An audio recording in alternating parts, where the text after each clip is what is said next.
Mr. Cerrone, Here. Mrs. Doyle, Here. Mr. Gatewood, Present. Mrs. Johnson, Present. Mrs. Simulton, Present. Mrs. Swanson. Present. Okay, the pledge of allegiance. I pledge allegiance to the flag of the United States of America and to the republic for which it stands, one nation, under God, indivisible, with liberty and justice for all.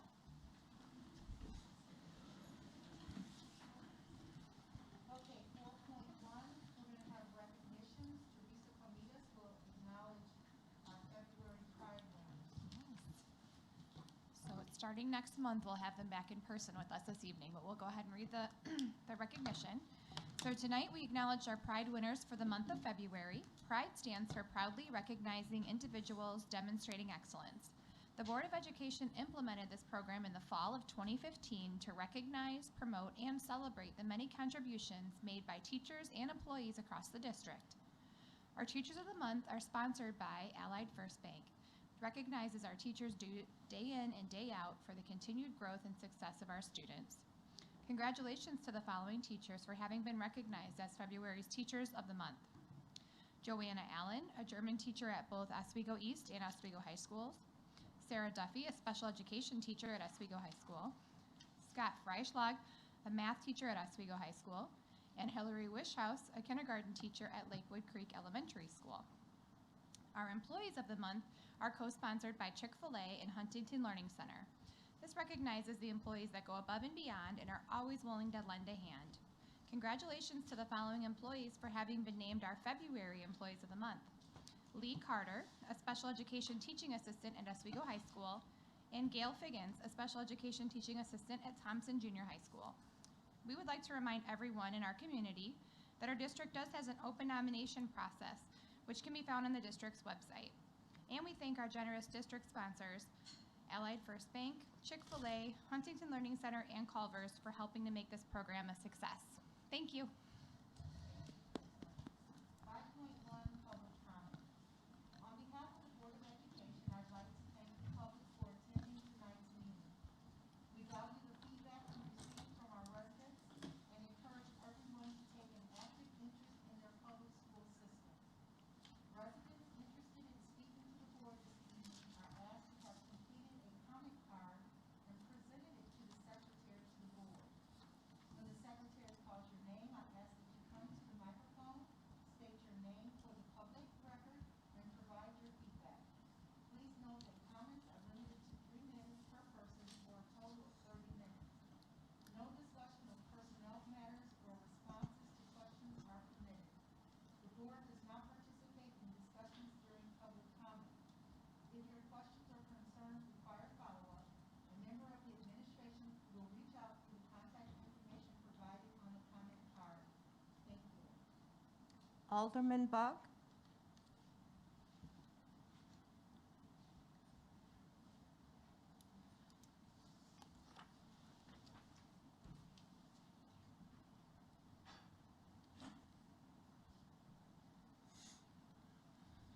Thank you. My name is Edward Bugg.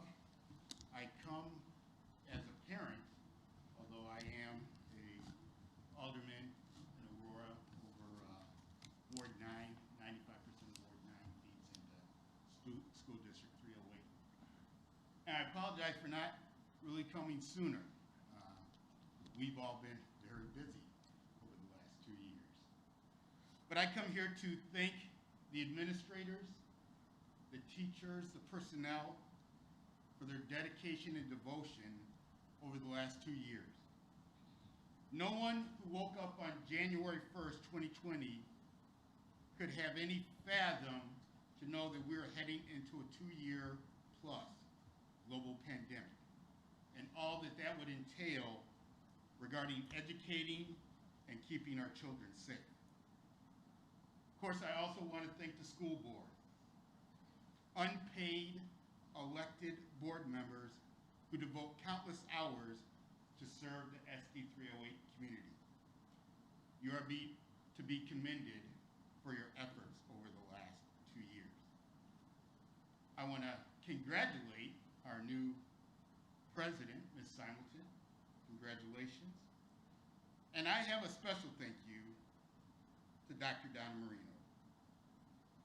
Absolutely no one should have to deal with the type of threats, vulgar language, and basically bullying that took place throughout meetings and different events simply while carrying out your duties to serve this community, to serve on this board.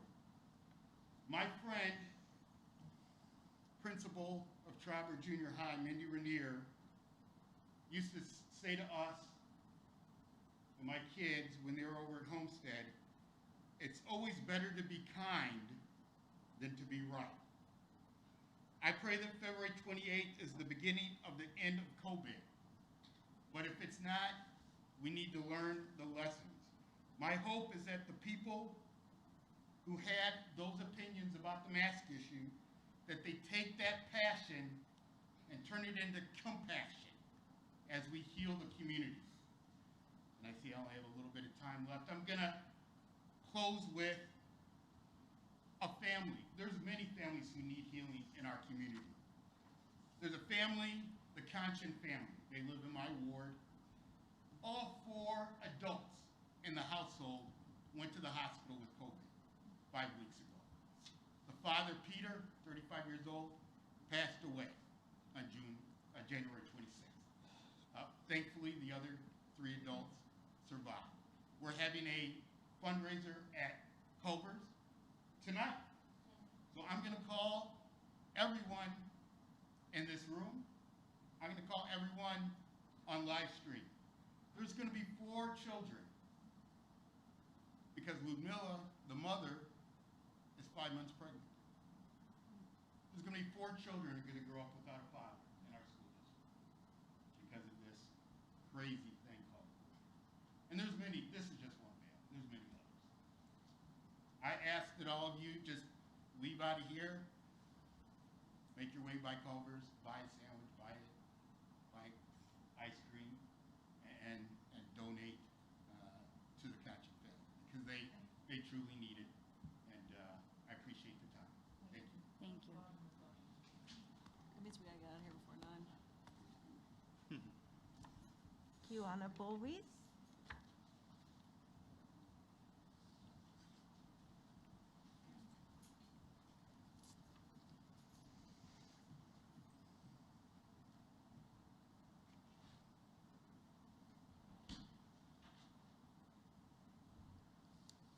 Good evening. My name is Kiwana Buleris, and I am here just to think about last year when I was here, think about African American history, and as we celebrate, as we're ending the celebration of our history this month, it will carry on. I just want to indicate that we don't have to look that far in the making of history. Oswego District has made history once again. The first is in its election of 2 African American board members, Ms. LaTanya Simulton and Mr. Eugene Gatewood. Tonight, I want to congratulate Ms. LaTanya Simulton in her role as president. I also want to thank each of the board members for championing the cause of equity. Sometimes you may feel that our voices are silent, but we are listening. We hear your yays and we hear your nays.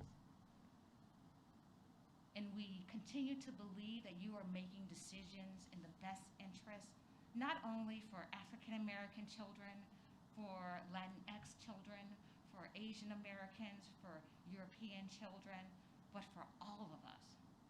And so I want to let you know that I support you as a parent. If there's anything that you need, PEG supports you as a parent organization. And when I spoke last year, I spoke on behalf of DuPage NAACP Education Committee in our efforts towards equity. So I just want to congratulate you, congratulate the district and the board for electing Ms. Simonton, and to let you know that we support you. I want to encourage you to stand. You have big decisions to make. Don't be afraid. Stand.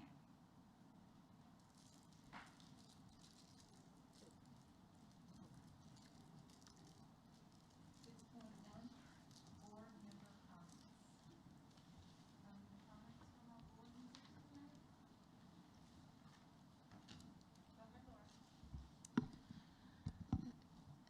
Thank you both for speaking in public comment tonight. It was good to see support of our community as we move forward with things. Alderman Bugg, I appreciate your support in your role as an elected official as well. I also want to thank Representative Batnick for having come to our last meeting. It was not easy. He was the only elected official who did appear, spoke in public comment, and invited conversation to his own role, which he didn't have to do. So I wanted to give a shout out to Representative Batnick as well. That's pretty much all I've got. Thank you all for coming. I did want to announce our board vacancy. So we will start the process to fill the open seat on our school board. The application process will be posted to the district website on March 2nd.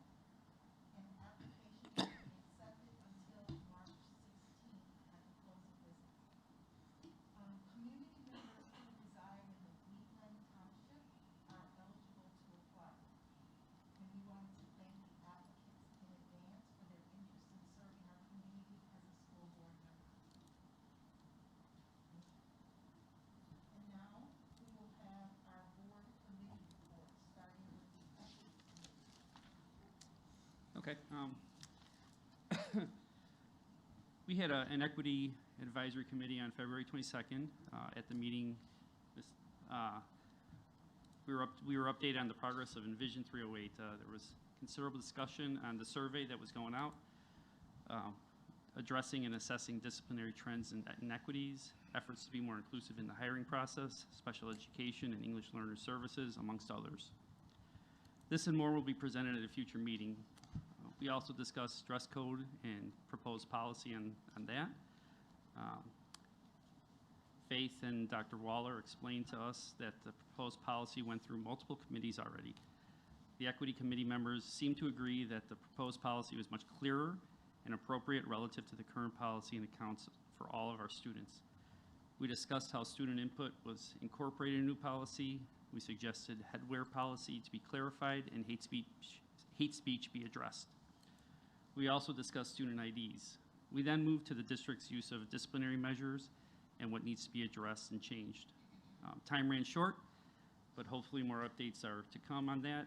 It was my first Equity Advisory Committee meeting and my first update of an advisory committee today. I enjoyed hearing from such an informed and passionate group of educators and community members.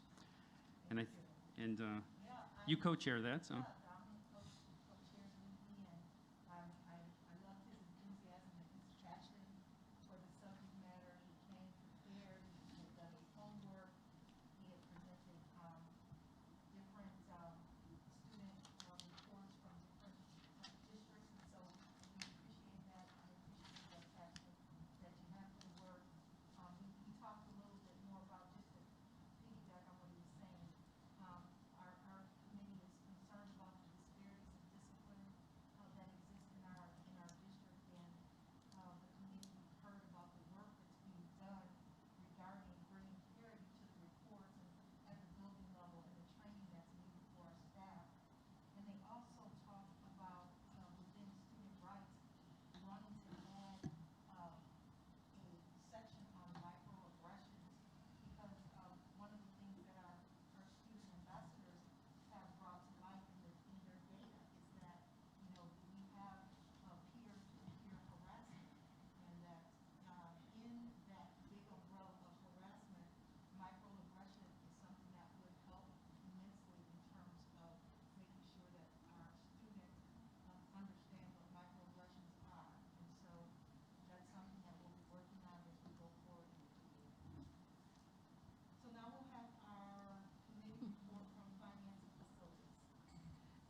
President Simulton, we're getting a little feedback. If you could talk into the mic, the people at home are saying they can't hear very well.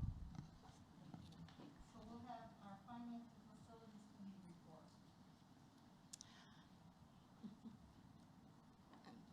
Thank you, Eugene. We did have our finance and facilities. We went on location at our facility and finance building to take a little tour, see how that works, learn a little bit more about the departments that we help advise. We also covered the audit and did some presentations that I know will be coming here as well on what the auditors had found, what changes they had made. I don't want to steal thunder from that presentation, but it was a good discussion. The committee continues to remain engaged, but primarily it was what we expected to see, which was nice. Absolutely. And we also talked about the cash flow of the district. And Dr. Petsky did a great job of explaining the reason why at this unfortunate time we need tax anticipation warrants to cover our cash flow, because by the time we reach April, payroll still needs to be paid. And so he also has some creative ideas on what we can do to minimize the impact of the tax anticipation warrants. And again, I won't steal that thunder. I'll allow him to do that presentation soon.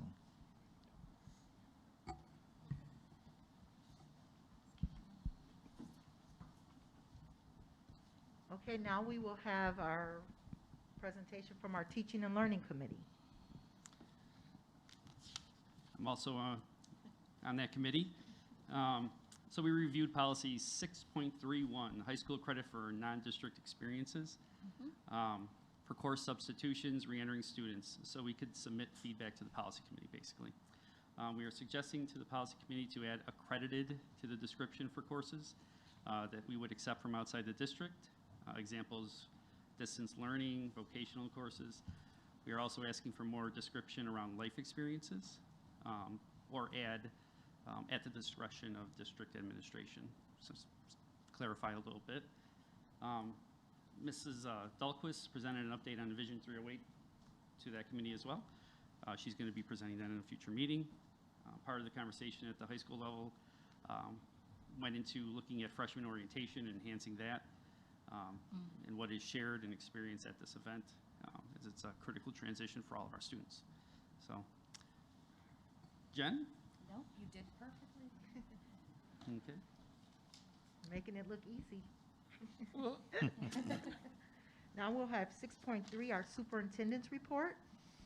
Well, good evening, Board. Tonight I have a handful of congratulations that are in order. Michael Skura, OHS Fine Arts Department Chair, shared with me that Daniel Donovan, Nathan Frost, Mars Pash, Alexander Peters, Olivia Raimondi, and Jamie Rasmussen were selected across 8 different categories from submitted scholarship portfolios and were awarded almost $2 million in scholarships. So congratulations to each of those OHS students. Congratulations to, yes, that's a big deal. That's a big deal. Congratulations to A.J. Johnson from OHS as he advanced to the IHSA State Wrestling Finals on February 18th at Champaign-Urbana. A.J. ended up with an eighth place finish and was an all-state selection in the 160-pound weight class, so congratulations to A.J. Also, congratulations to OHS student Sam Phillips for her 10th place finish in the IHSA State Gymnastics Tournament on the vault. So congratulations to Sam. This one's an ongoing congratulations. So congratulations to the Oswego East boys basketball team on becoming the regional champions with their win over Aurora West on Friday night. This brings their season record to 32-1. They play Neuqua Valley at OHS tomorrow night at 7 o'clock. So hopefully the Wolves will continue on their winning streak. Yeah.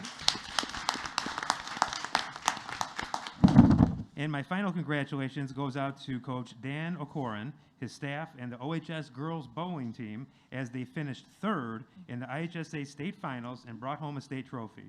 I had the opportunity to meet the girls and many of their parents last Friday night as we held a reception and opportunity to take pictures with the state trophy.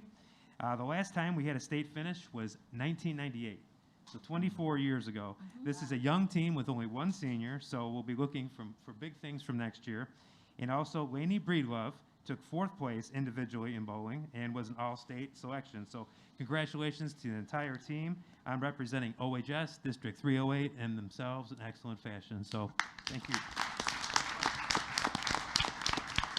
And that is my report for this evening.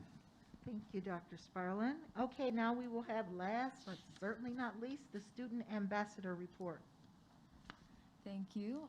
Good evening. The Student Advisory Committee had initially planned to meet prior to this board meeting to summarize the results of our extensive student survey centralized on sexual harassment. However, due to attendance purposes, we rescheduled for March 8th. Following this meeting, we're planning on summarizing our data in a comprehensive verbal report on the mindsets and knowledge of our student bodies regarding sexual harassment and interpersonal violence. We're hoping to analyze this data to understand the needs and awareness of the students we represent and figure out what could account for any barriers to a safe and inclusive learning environment. And I would just like to add, this second semester, we've really seen an uptick in the amount of student outreach to us. And I know some board members were included on emails, and it's just great to see students, I guess maybe the word's getting out. They're really reaching out to us from even middle school students we had reaching out. So on social media, I've been included on email chains just from students from OHS. We've both been included on email chains from students across the district. So just really great to see that, and we'd invite more students to come up to us and email us or reach out on social media. It's great. So Awesome. That is great. How can they email you? well, for us, for students, they do know our names, so you are able just to do a little search and it pops up. There's only one Colton Sanito that I know of, and one Anya Rowan. So. Can we We'll put a see. button on The district's the website. district website for it? That's a Teresa question. Thought it was out there. Like, I think you would get more if Yeah. kids had an easy way to. And I know a lot of students have a lot of really great ideas, Yeah. so we love to hear it. Absolutely. That would be awesome. Yeah, that's great. Thank you. Okay, 7.1, the Board of Education will elect an officer for the position of Vice President. Nominations are now in order for office of Vice President. Any member of the board may nominate any member of the board, including themselves, and nominations do not require a second. Nominations are now open for office of the Vice President. I would like to nominate Mr. Gatewood. I'd like to nominate Dominic Cerrone. Are there any further nominations for the office of Vice President? Are there any further nominations for the office of the Vice President? Are there any further nominations for office of the Vice President? Okay, if there are no further nominations, the nominations for the office of President are closed. So now I will ask for a show of hands for those who would like to vote for. Well, do I need to be considered? I don't know if I necessarily want to be considered. Would you like to? Okay. You can decline the nomination, yeah. Did I need to do that before? You can do that now if you'd like. Yeah, if you want to decline, you would do it before she was about to go into the vote. So if you want to decline, you would want to do it now if you're declining. So if we the vote nomination. for you. Okay. So, okay. I would like to decline the nomination. Okay, thank you very much. So we only have one nomination. So if you all would like to take a vote, we can take a vote. Or we can declare that individual to be elected. What would you like to do? I'd like to take a vote. Yes. Okay. So with a show of hands, all those who would like to vote for Eugene Gatewood, please raise your hand. It's important to vote. Okay, so we have a 6-0 vote for Eugene Gatewood. So Eugene Gatewood has received the majority of votes cast, or all of the votes cast, and is elected Vice President to the Board of Education. Congratulations, Eugene.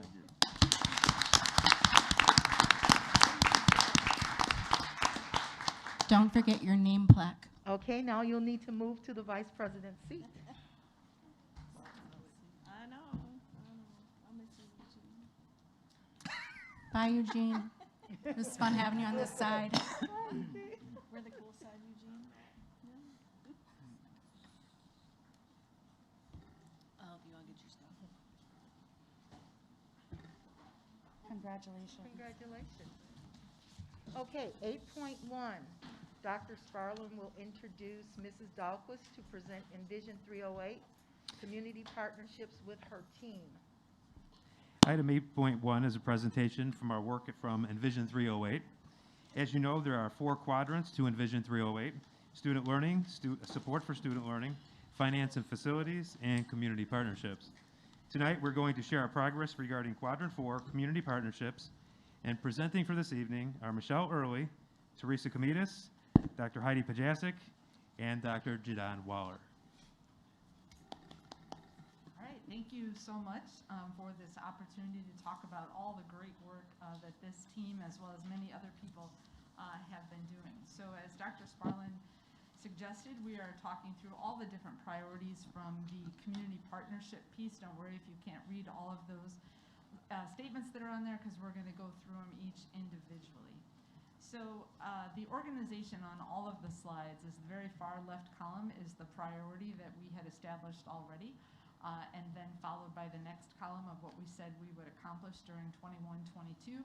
We'll spend the bulk of the time there in current progress, and then just to remind everyone that tan color at the end is what does success look like by 2026. So every slide follows the same format, just wanted to lay that out for everyone. And Dr. Waller is going to talk about this slide. All right, so all of you have been privileged to have such wonderful student ambassadors present each board meeting. They have definitely been a highlight to my experience here thus far. And so, as you know, the students worked very hard to create the initial survey that tried to aim to hit different concerns that our high school students may have. We also were able to go back and make sure that we included the EVA and goal student data on that original survey as well. And from there, we worked pretty diligently and disaggregated more data, looking at mental health, sexual harassment, representation of LGBTQ and Black, Indigenous people of color. And ultimately, we determined that sexual harassment would be that topic that we really wanted to explore. So then the students from that point created a second survey that was specific to sexual harassment. They wanted to know students' knowledge around education around sexual harassment, as well as reporting and safety, where are some of these things taking place. In addition to that, we also wanted to determine their thoughts around sexual harassment and mental health. And so we have captured that data, disaggregated it by gender, ethnicity, and identity, as well as other different breakdowns that the students really helped me with a quick trick to help disaggregate some of the data, because I'm an old lady sometimes. And so it was really fun to go through that process with them, as well as create some opportunities to find more data as well with Dr. Sparlin and the principals at the high schools. In addition to that, the students did participate in YPAR, the Youth-Led Participatory Action Research, where they disaggregated data from the different articles that we found and did research with. And then from there, they did a lot of annotating and disaggregated from there to find common themes. And so from that point, we have determined that we are going to focus on those big pieces around mental health and student education and reporting. And so we get together, as they indicated, next week. Tomorrow, myself and Dr. Pajasek, along with Dr. Sparlin and the principals, are going to get together as well to discuss some prior steps before we meet with the student ambassadors next week. And yeah, it's been an exciting journey, so thank you. In addition to that, and this presentation was to have been given at the last board meeting, so that's why you still see will be at the end of February, because now we have done the survey out to staff where they have indicated their comfort level with key indicators of what we're doing and what needs are for professional development in the future. This next slide is all about beneficial partnerships and things that we're working with people outside of SD308, and Dr. Pajasic is going to start us off. Great, thank you. So we are excited to have a multitude of mutually beneficial partnerships that benefit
So what does it look like when all of our departments are underneath one umbrella?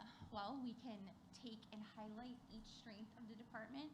We can go ahead and invite their parent groups to participate and share in events that we have on our shared calendar, our adult ESL classes, family psychologist presentation, family nights on how to navigate the education system, participate in parent cafes, which I'll be talking about in a little bit. And all of this working together will open the opportunities for two-way communications between the families and the district. So So as Faith mentioned earlier, this is kind of looking where we are all the way to 2026 progress.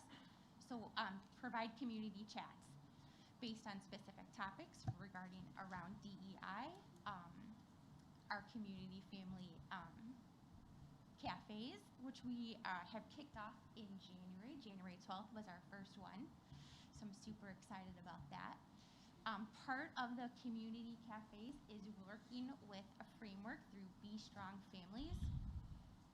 Be Strong Families is a peer-to-peer framework that allows parents to engage in meaningful conversations and highlight their strengths. Within the parent cafe, there are core values.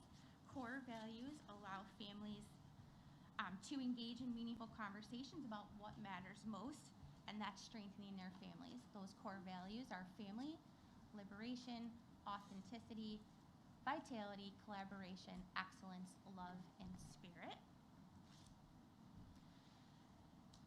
The last component of the Be Strong Families are the 5 protective factors. These protective factors are used to provide a safe, non-judgmental opportunity for parents or caregivers to build upon their own protective factor while engaging in conversations and what it means to keep their children safe and families strong. And those 5 protective factors are resilience, relationship, support, knowledge, and communication. So we have already held 2 parent cafes. I am very excited about those. Those have been very well attended. I invite all of you guys to join us for March 16th as we talk about nurturing the seeds to grow strong families. The protective factors we will be focusing on this month is resilience and communication.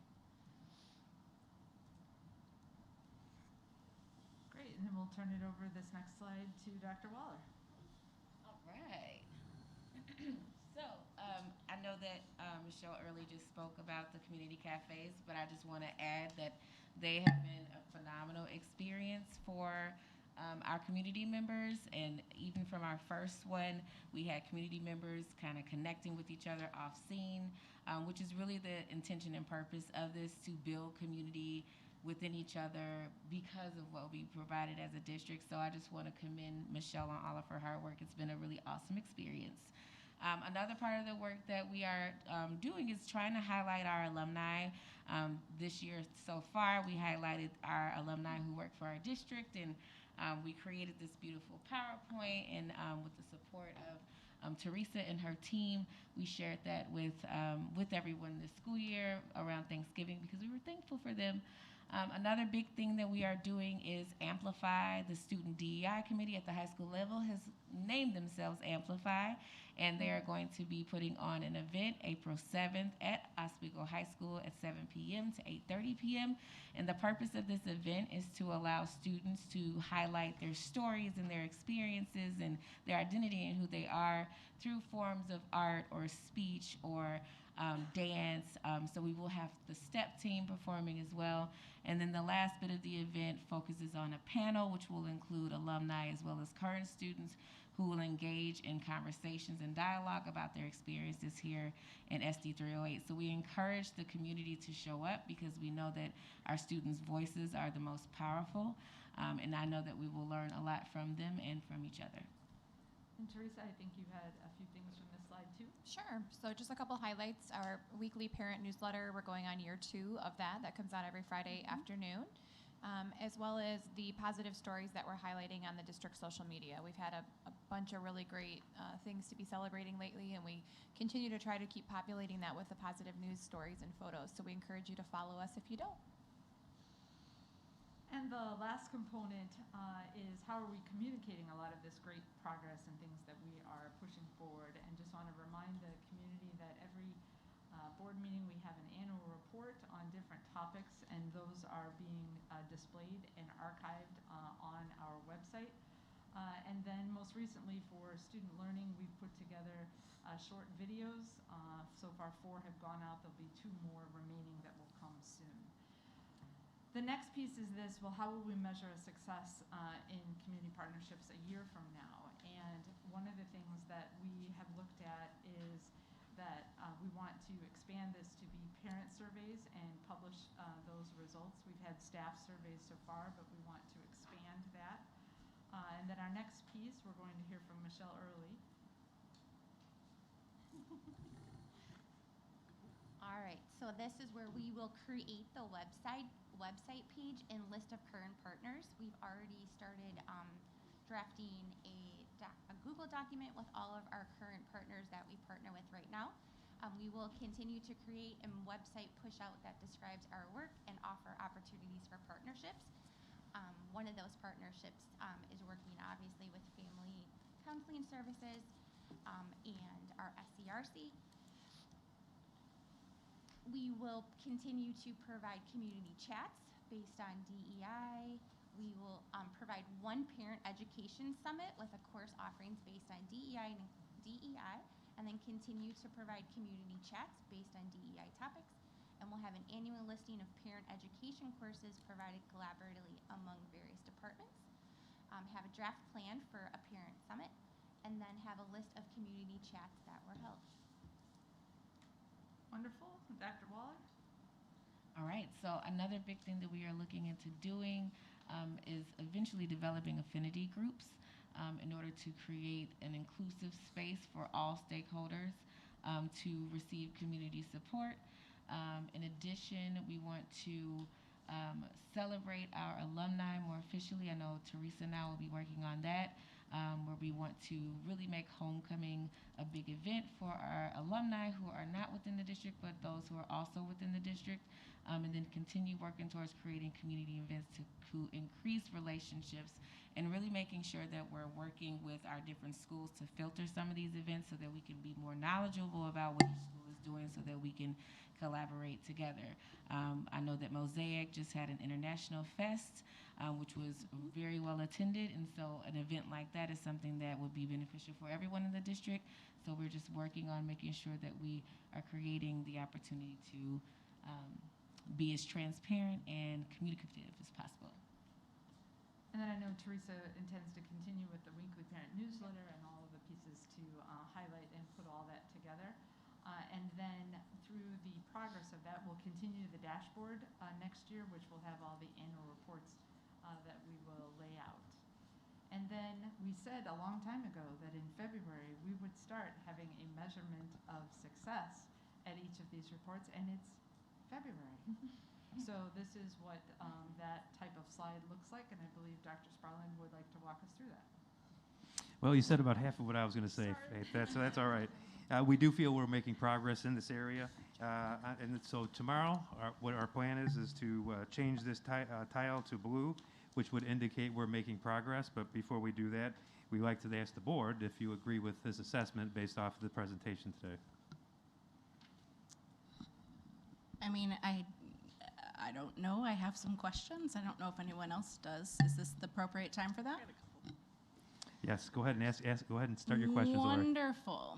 So I'm going to start, Dr. Pajasic, with Family Counseling Services. I know that this has been a great resource for people. My understanding is that there's still a copay involved even with the interns. So is there a method for folks who could benefit from a referral to these services to not have to pay a copay for the services, since that's often a barrier for some of our lower income families that need support the most? So they currently don't have that option for us, but they do offer a variety of insurance options. So they do sliding scale based on income. They take a variety of different state plans. They accept Medicaid, which is really important. Not a lot of our area groups do. And they take private pay insurance or client self-pay. So they do provide sessions as low as $10 per session, which accounts for the time that their interns and their therapists spend. For the psychoeducational groups that we provide in district, we are currently paying for those through grant funding, and they are a very minimal cost to the district for those groups.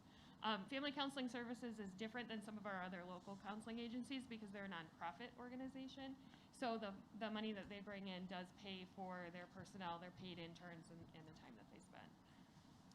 So are there any other resources that you've been exploring for the families that can't afford that sliding scale, don't have access to Medicaid or anything like that at the moment? So we are currently exploring a number of other options. Communities and schools in the Aurora area does provide for our Aurora schools, so Benarsic, Homestead, the Wheatlands, and Wolf's Crossing. They do provide free counseling through their interns. We also are looking at some other organizations. I'm seeking some conversations with Aunt Martha's. Because family counseling services is the size they are and they take all of the plans, they can typically meet the demand that we have at this time. But we definitely want to encourage and continue to build our source of partnerships for all of our families. Thank you. Yeah.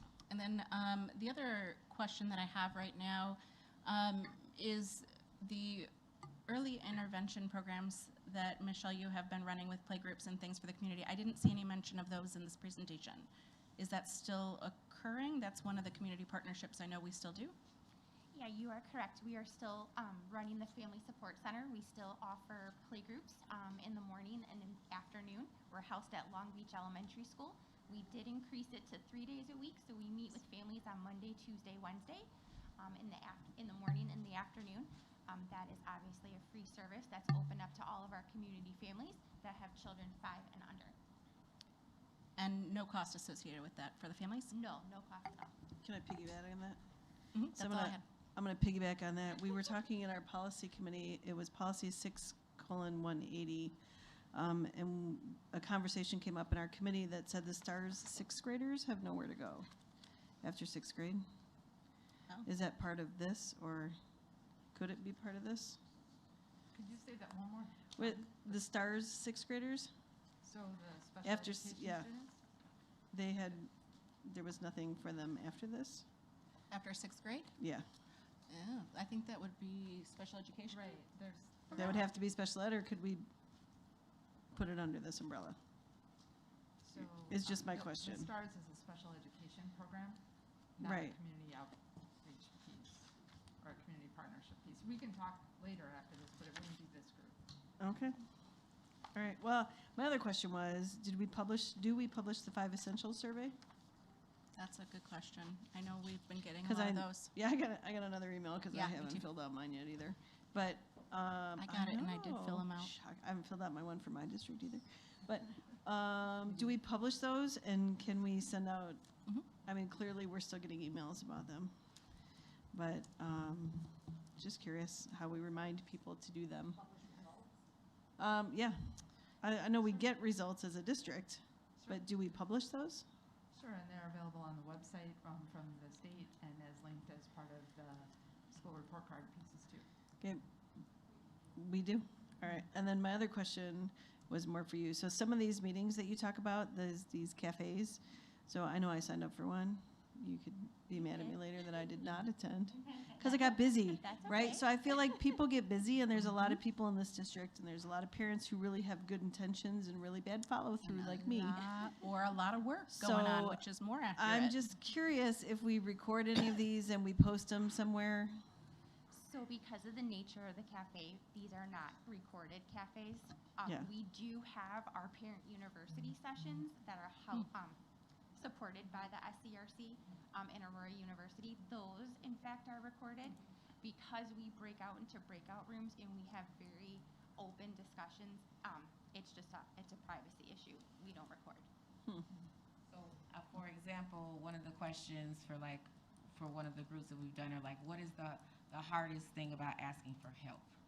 So like people get into vulnerable spaces, which is pretty amazing with the amount of people that we have. But so that's the piece for not necessarily recording. But I did do the parent university at the SCRC last week. If you want to come and do another one, I'll make sure I communicate that. It was actually a pretty cool experience. So. Are these held at all different times so that some of our parents that maybe work in a second, third shift are able to attend, or is it strictly held in the evenings? Right now, we're holding them in the evening because now things have kind of lifted up a little bit with COVID, our COVID policies. I'm hoping to offer them in person and throughout the district buildings in our district, and as well as still keeping the online model as well for families that work. We definitely can look at increasing it. Right now, we're just housing it once a month. In the evenings? In the evenings, from 6:30 to 7:30. But for what it's worth, attending virtually is a lot easier on working parents. Or Agreed. people with small kids at home, or, and then my last question really, I guess, is geared more towards Teresa. So can you remind people how to send in stories for your fancy little newsletter that I get every Friday? Of course. So we actually have an email address for the district, just stories@sd308.org. So if you ever see anything cool or you want to share something, please drop us an email, and we would love to feature it either in the newsletters or through social media. And Dr. Waller, I know that the DEI committee was working on community partnerships. Is this the manifestation of some of that work that that working group is doing? Correct. So I asked Michelle Early to attend our DEI committee in November, and so she began to spearhead the work. So actually the people, so we should be thanking them. Thank you to the DEI committee members who chose to focus their strengths on community. And so the DEI committee members who signed up for that have been supporting Michelle and I and Heidi in running those community cafes, and they've all had their roles, and Michelle trained all of them. So yes, that is one subcommittee from the DEI committee. The other outcome from that is the student DEI committee, and we're actually starting to venture into junior high and recruit students at that level as well. Thank you. I just want to ask you to repeat what time and place Amplify on April 7th is and the Yay! on March 16th. You want to? So Amplify, Amplify takes place April 7th, Oswego High School, 7 p.m. to 8:30 p.m. And our next virtual parent cafe takes place March 16th from 6:30 to 7:30. We just, we will be getting ready to send out the flyer and social media, and there will be a link for you to sign up. Once you sign up, you will then receive a Zoom link to participate in the cafe. Just one more quick question. So on slide, I don't know, this thing kills me. Slide 11, maybe, on mine, where it talks about fostering partnerships with universities, trade schools, mental health business. So I know of at least 2 companies that we kind of partner with. What if somebody else in the community, maybe I'm thinking more trade school for this, right? What if somebody has an opportunity where they could bring in some high school kids to work with? Is it you guys that they contact specifically, or who would that be? So they would contact any of the people that they're wanting to work with, and we could be adding to this. So that could be me.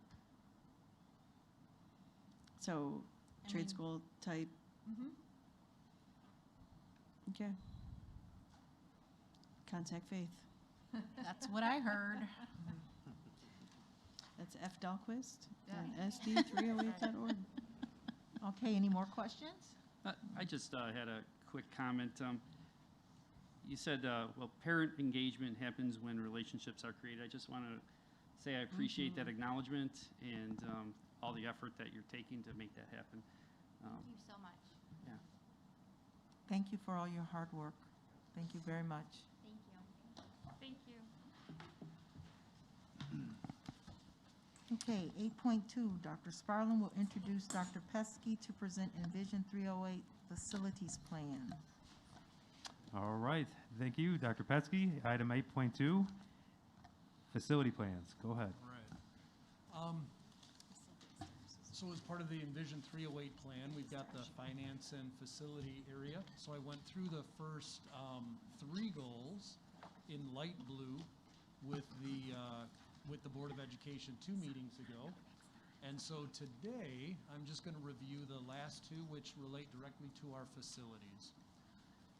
So the first is a general maintenance update. So the goal there is to review the need for general maintenance for the next 10 years and allocate funds accordingly. So that's kind of the work that we're engaged with Kluber Architects and all of our buildings to take our deferred maintenance plan from the last 5 years and grow that into a scheduled maintenance plan for the next 10 years. So some of the updates that I have for the board is we have reviewed the 2015-2020 deferred maintenance plan. We've engaged Kluber Architects to develop an Envision 308 master facility plan. We've been updating the central office maintenance staff on the projects and some of the priorities to get their input and feedback. We have finished conducting all of the facility feedback meetings, and that included the architects with the building principal and the building engineer of every school. And then we presented a process to update the Finance and Facility Board Advisory Committee to keep them involved in the work that we're doing as well. So we've begun the facility feedback meetings with the strategic planning team, and what that is there's a team of about 6 central office, central maintenance staff that then focus on like grounds. They focus on preventative maintenance, corrective maintenance, and things of that nature.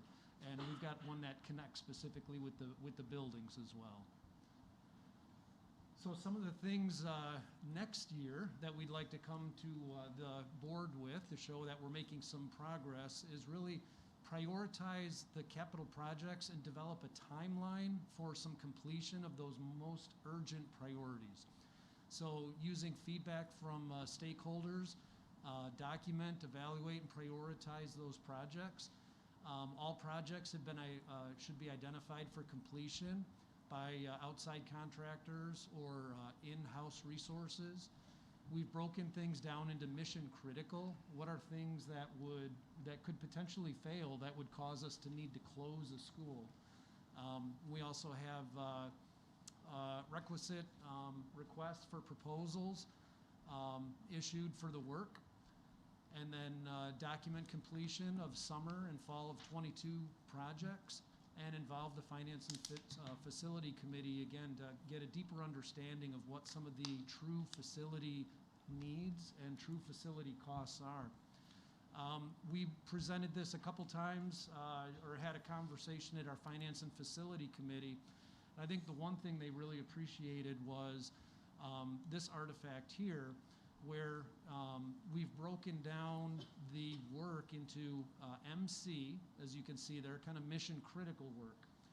We've broken this work also down into annual maintenance or annual work and maintenance work. And then we've also got additions and improvements.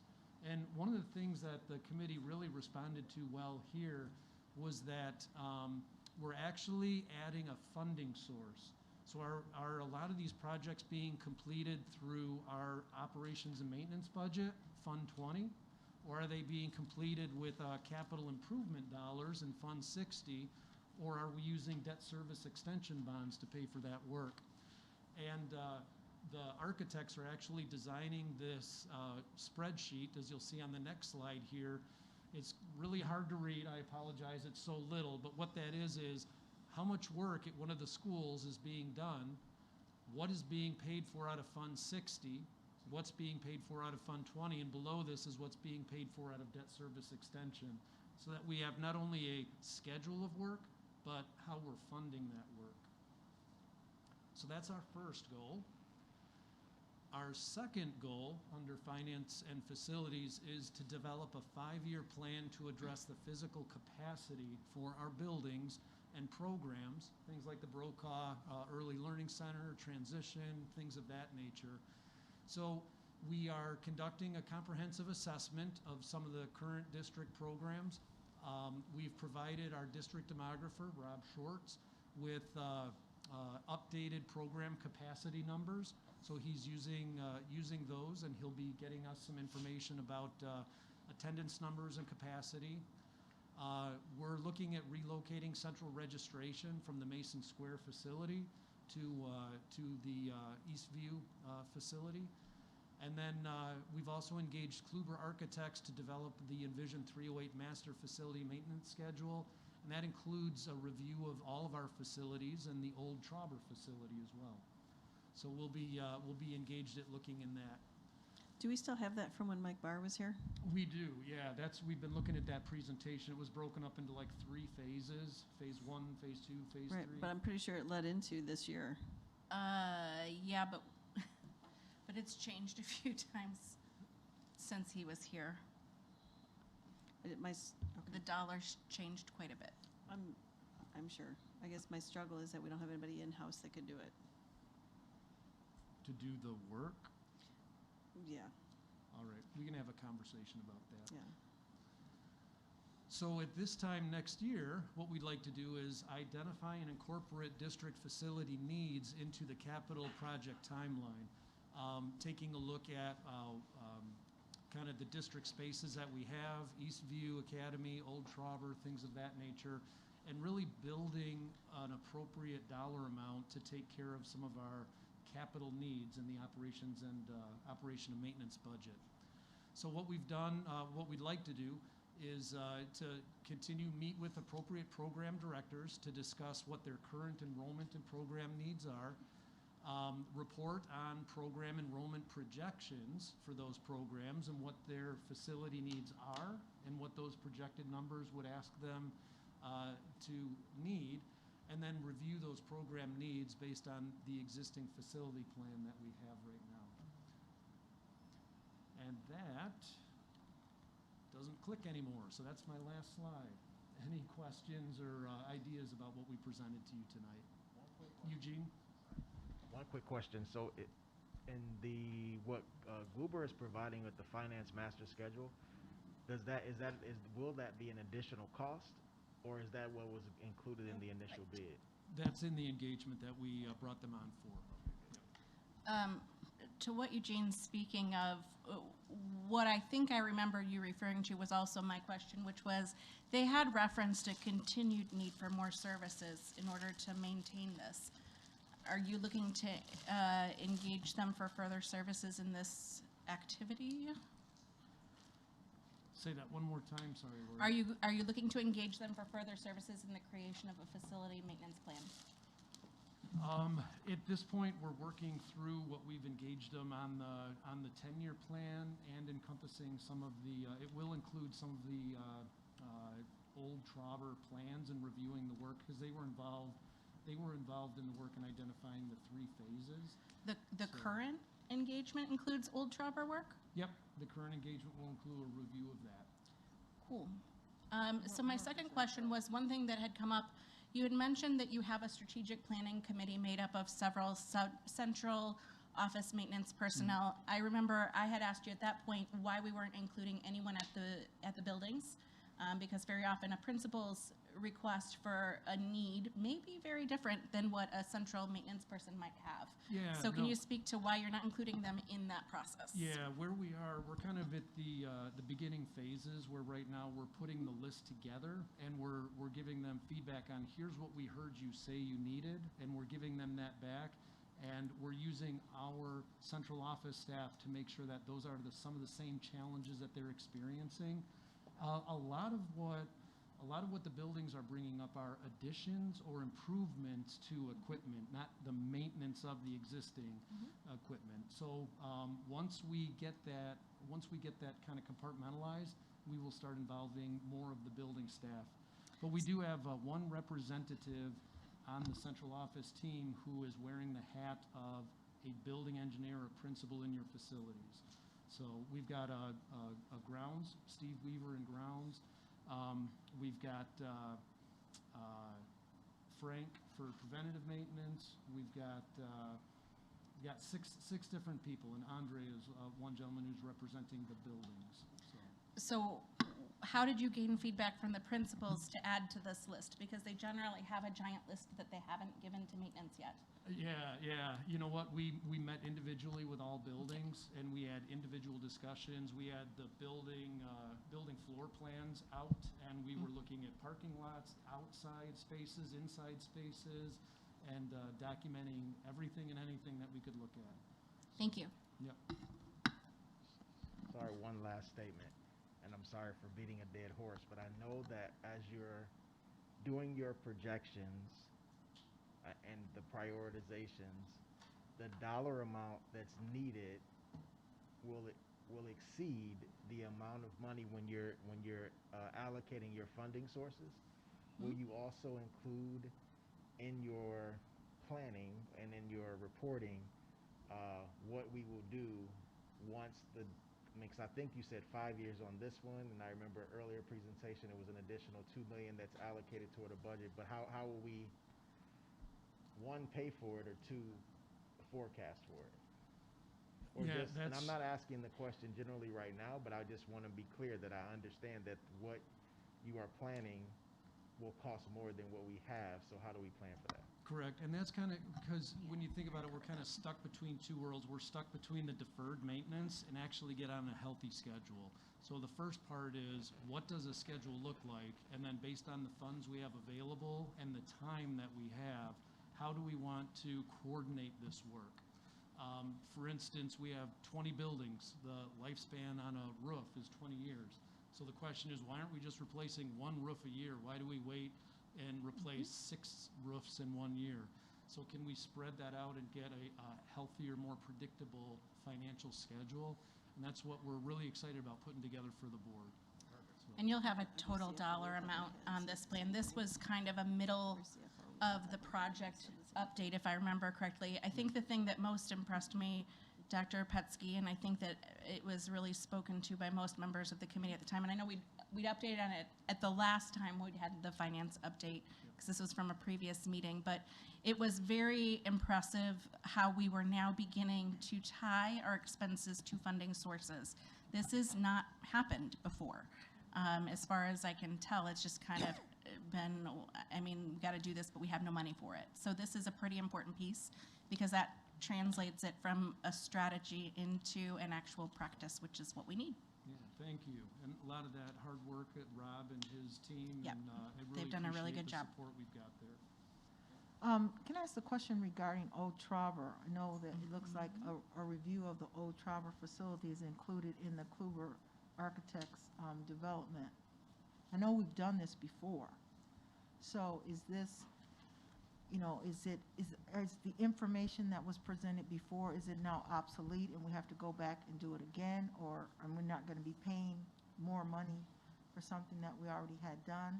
Yeah, it's gonna involve kind of an audit. We'll start with the presentation of the information we had at the time that was put together, but they were involved in developing a 3-phase approach to making improvements at that facility. And we're just gonna go back and do another building walkthrough and take a look at where we are in terms of the work that was identified then and the work that will be required now. But I think too, what's changed a little bit is the usage of that building, like talking about making it an administrative building as opposed to opening it up to students again. So the use of the building has changed since our last conversation as well.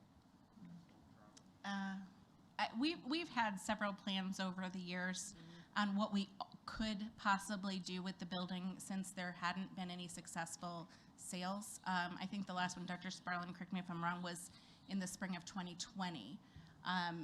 And there was no money for that.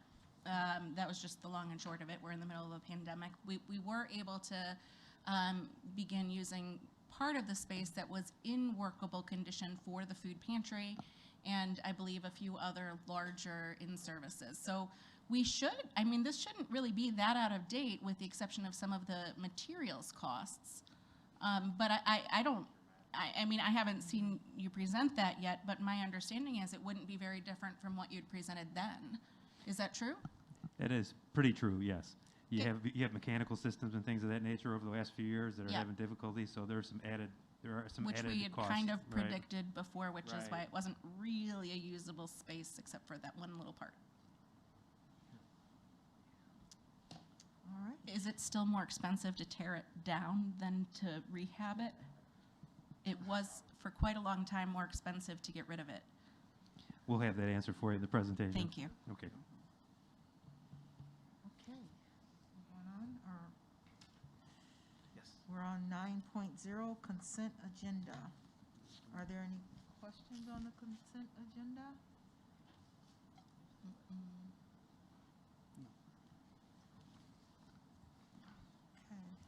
Can I have a motion to approve the consent agenda, please?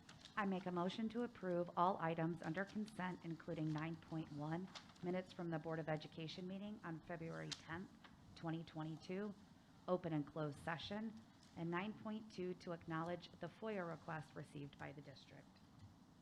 Second. Mrs. Simulton? Aye. Mr. Gatewood? Aye. Mrs. Swanson? Aye. Mr. Cerrone? Aye. Mrs. Doyle? Aye. Mrs. Johnson? Aye. Motion passes 6-0. Item 10.1 is an information on financial statements. Are there any questions on what's been provided to the board?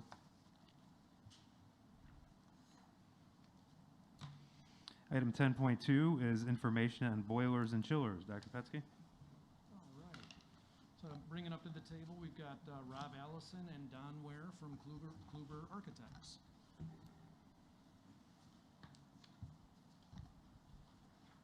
All right. So we've recently went out to bid on the OE boilers and OH chillers, and I've charged Rob to bring in some pictures of the equipment that we're actually looking at bringing in, so we can kind of get an idea of what we're doing. So I'll pass the clicker over to Rob. And as you're about to start, can you also give us a difference between a boiler and a chiller? I mean, a chiller and a cooling tower? There you go. All right. How we doing? Can you hear me okay? Yes. I'll take that as a yes, and we'll see how this clicker goes. So as Dr. Petsky pointed out, we'll be talking about the Oswego Boiler and Chiller Project Report. Some project details consists of base bid, replacement of the two main absorption chillers at Oswego East with two electrical centrifugal chillers. Alternate one comprises of the refurbishment of the OEHS cooling tower. And to Mr. Gatewood's point, the chillers are the pieces of equipment that generate the cooling. The tower is what's responsible for taking the heat that's absorbed, if you will, by the chiller water out of the system, and it just recycles. Alternate 2 comprises of the replacement of the 2 gas boilers at OHS with 2 high-efficiency boilers. A little detail on the chiller base bid. During the 2021 cooling season, we discovered the chillers are not operating properly. 21 assessment of those chillers was completed by a service contractor. Repair cost was provided of about $147,655. So the age of the chiller combined with the cost to refurbish the chiller to keep it functional is why I'm recommending that we replace those chillers. The average life cycle, 15 to 20 years, and we are at 17 years. The cooling tower, alternate 2, 17 years old, in need of refurbishing. The fill is deteriorating to a point the tower is no longer working efficiently. There'll be some images down the road that'll show you what that looks like. Average life cycle, 15 to 20 years. However, we can extend that probably anywhere from 5 to 7 years with this refurbishment. The boiler alternates, number 3, boilers at OHS are 20 years old. They have reduced efficiencies. We're experiencing an increase in maintenance needs. Parts are becoming more and more difficult to procure. As technology advances, these older boilers rely on some older technology. It's more difficult to keep them maintained and to find the parts. Funding sources, this project's intended to be funded via DSEB funds. The chiller portion of this project is eligible for ComEd incentive rebate. We estimate that we'll get $234,000 back on that project, and we're waiting to hear back from NICOR on what we might be able to get back on the boiler replacement. Just an image of the chillers installed in 2005. Back it up. This is what they call the fill in the tower, and you can see it's in rough shape. That's just one example of what's going on with the chiller tower. And this is just an image of the boilers at OHS. This is just a boiler chiller replacement schedule, so the board's aware that we do have a plan going forward, getting our equipment into a schedule, part of that Envision 308 concept. Lakewood Creek, shooting for 2024, Fox Chase, 2026, Bednarsik 2027, Homestead 27, Thompson 28, and Boulder Hill 29. Any questions? Can you go back one slide? I can. So I remember the Boulder Hill fiasco of summertime. Yes. Yes. So was that strictly just a part on a newer unit that we were not able to get? Or it was a can we new part. reorder that list? It was the controllers that run the chiller motors that were just solid state and difficult to manufacture. Parts weren't readily available, so it took a crazy amount of time to get them in.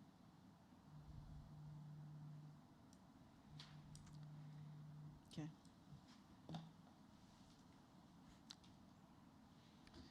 Does the board have any questions for Mr. Allison?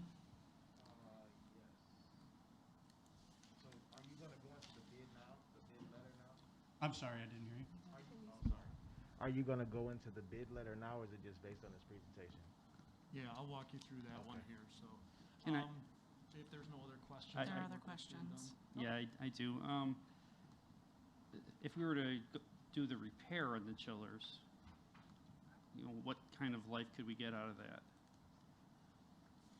Now, repair is pretty extensive. We have to replace the chiller bundle, and a chiller bundle, if you imagine just a bundle full of straws made of copper that are wearing out, that's the lion's share of that project.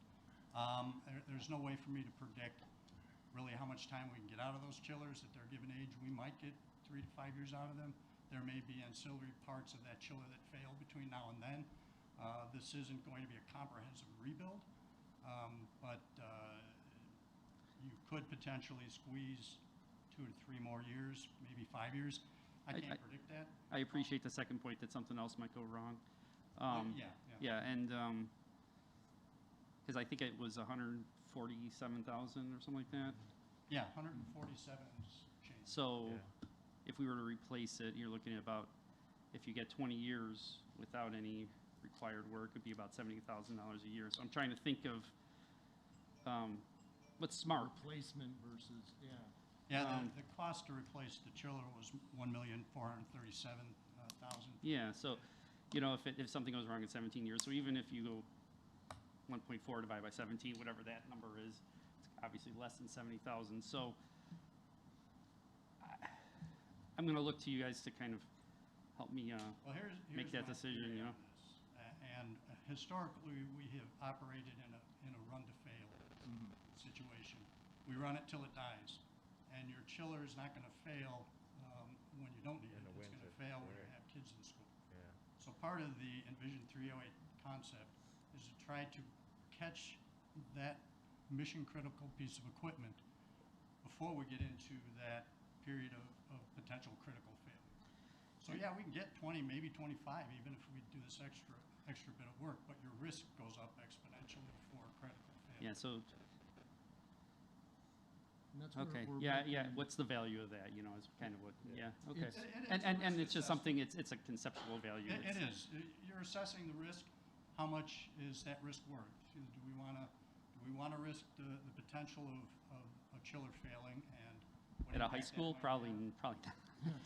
If you run a chiller or boiler to fail, I remember at one point it had been 15 to 18 months to get these parts in for replacement. So in the meantime, we were renting in units at an exorbitant cost, Yeah, if I that's what remember I'm- correctly. So the cost of running to fail isn't necessarily a overall savings. Yeah. And No, it sounds like it. It sounds like the incremental difference isn't worth it. Well, and it really is a judgment call. The board is Yeah. faced with the decision of determining if they want to run the risk, pay the lower cost, and see how many more years we can get out of it, which is a perfectly reasonable decision to make, or if they would like to replace them, and most of us won't be around, hopefully anyway, knock on something wood, the next time they fail.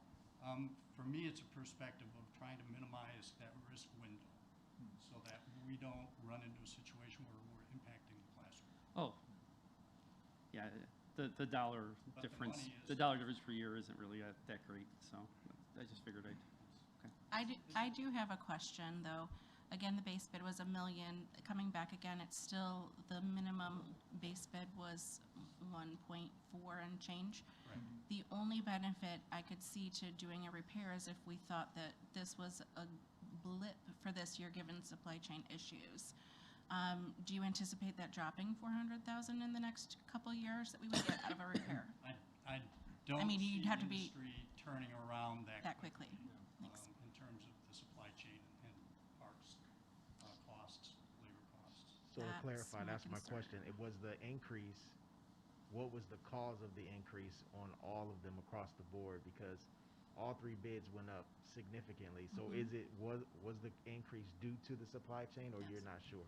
I would say that the numbers we're looking at now definitely reflect higher costs of the supply chain. A year ago, 2 years ago, if we were to bid this out, we wouldn't see numbers this high. I don't think, but I'm not an industry expert, not an economist. I just know that everything's costing me more now, and vendors I've spoken to have pointed to supply chain issues, manufacturing delays, et cetera. Do we realize any savings by having some of our own staff help install?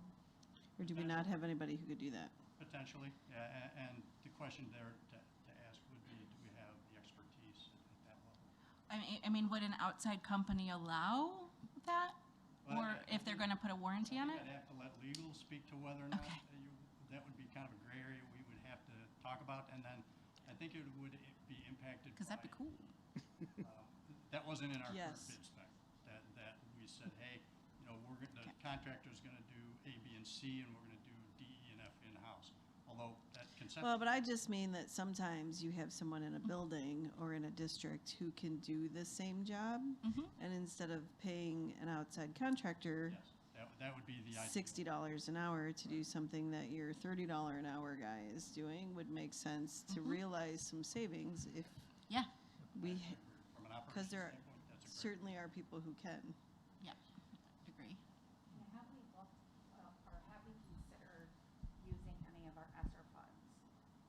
Originally, yes, but though I don't have those at my disposal for this project. Fair reason.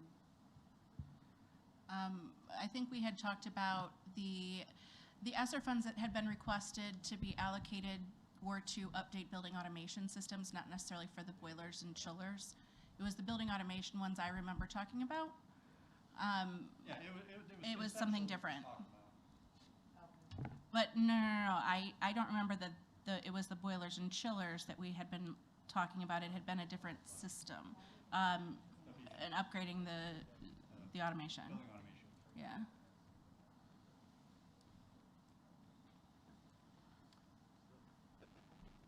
All right, so with that presentation, thank you, gentlemen. We did get 8 bids, and as you saw on the bid list, what we're going to recommend is that Helm Mechanical be selected, and we did decide to go with the base bid and the 2 alternates for a total of $2,095,000. So that'll be as an action item on the next board meeting. Have we used them before?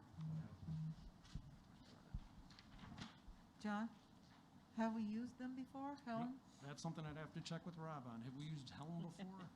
I am not personally familiar with Helm. They did acquire Mechanical Inc., which I am familiar with. Use Mechanical Inc., but I don't know if they're going to use mechanical resources or if they're going to use Helm resources.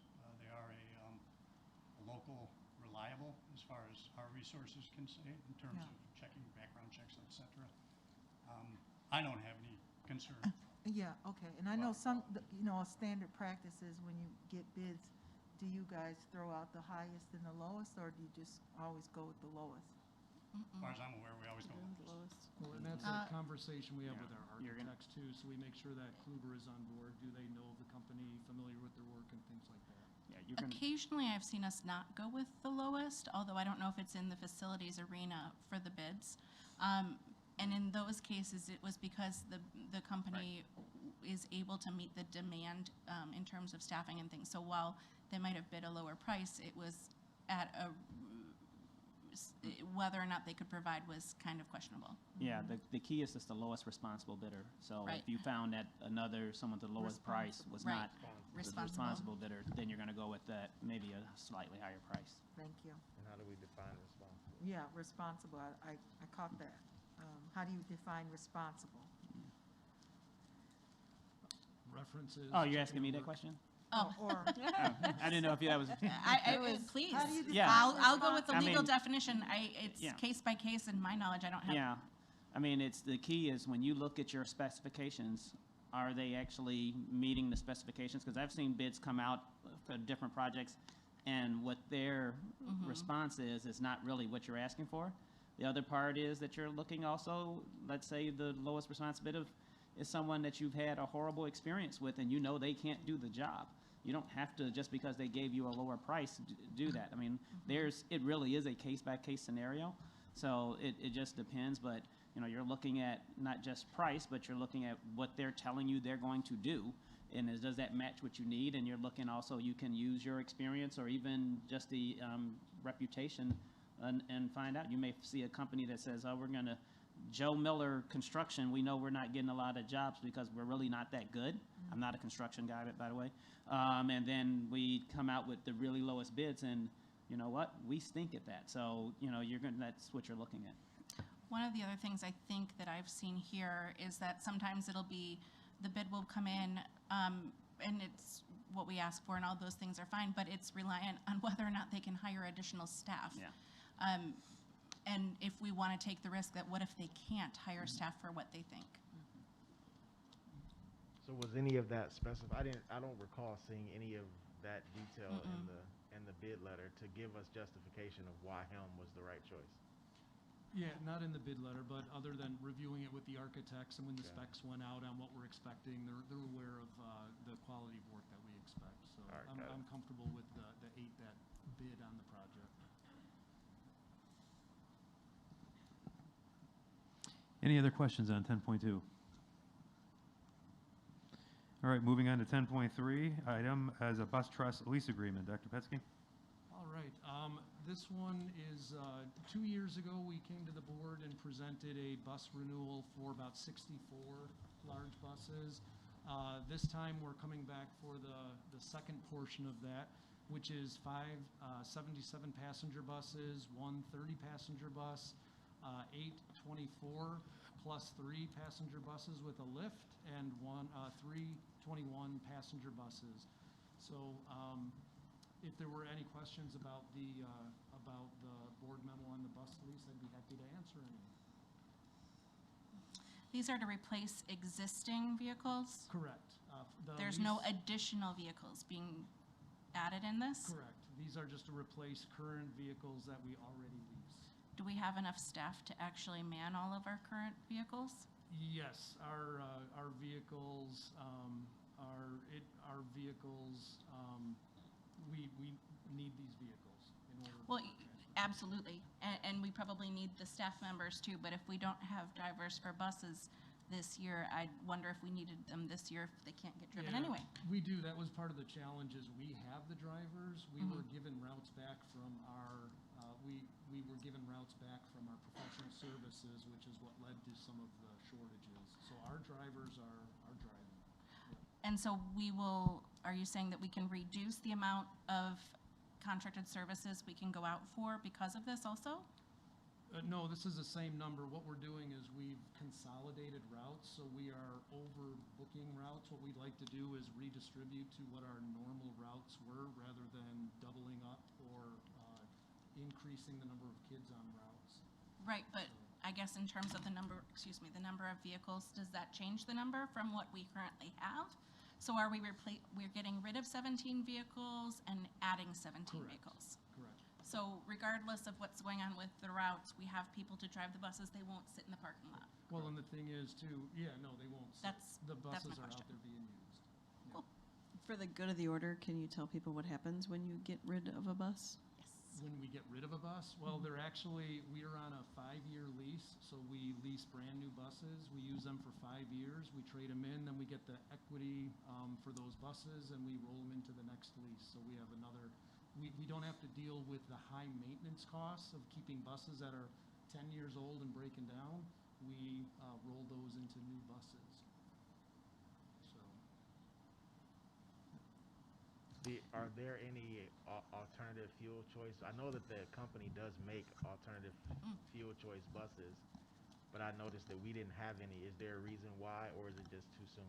Yeah, right now what we're doing is trying to convert ours to a gas fleet. We've got some diesel buses, and we're trying to convert to just regular gas. It would require us to kind of retool the shop and things like that if we were to take some of those on. But it's definitely something that we can explore. Okay. So, I mean, alternative that is a buses. good point. Mhm.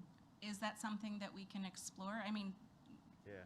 that does have a savings associated with it, especially given rising gas prices. Yeah, they use, I think and like the environment. the choices that they use, I think that they have available right now. I don't know if they have electric yet, but I think they use propane to Natural fuel their gas buses. or- But it's just something that I read, and I was wondering if we explored Yeah. it. It's Dr. something we Sparlin, can can we definitely take- look into. Yeah, can we take a look at that as part of our environmental awareness and impact?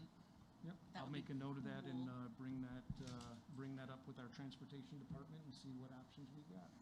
And the other thing Okay. I saw from cost savings was depreciation. We get that by taking on this new contract lease agreement, correct? 'Cause we Yeah, get to and that's claim- one of the reasons why we lease them for 5 years, because what we do is we lease the buses, and then we're able to claim all 5 years of depreciation. If we were to own the buses for longer, we would no longer be able to depreciate those resources. Got it. So, Okay. and that kind of goes in with our, like, it's kind of a balance between our district reimbursement, what we get reimbursed for, and what we pay, what we get reimbursed for from the state. What's that? I was wondering what the benefit of that was, because we're not a taxed entity, so, but thank you for, Clarifying, because of reimbursement. Yep. So we get about an 80% reimbursement rate with our transportation is how that works. So the state pays for Oh. 80%.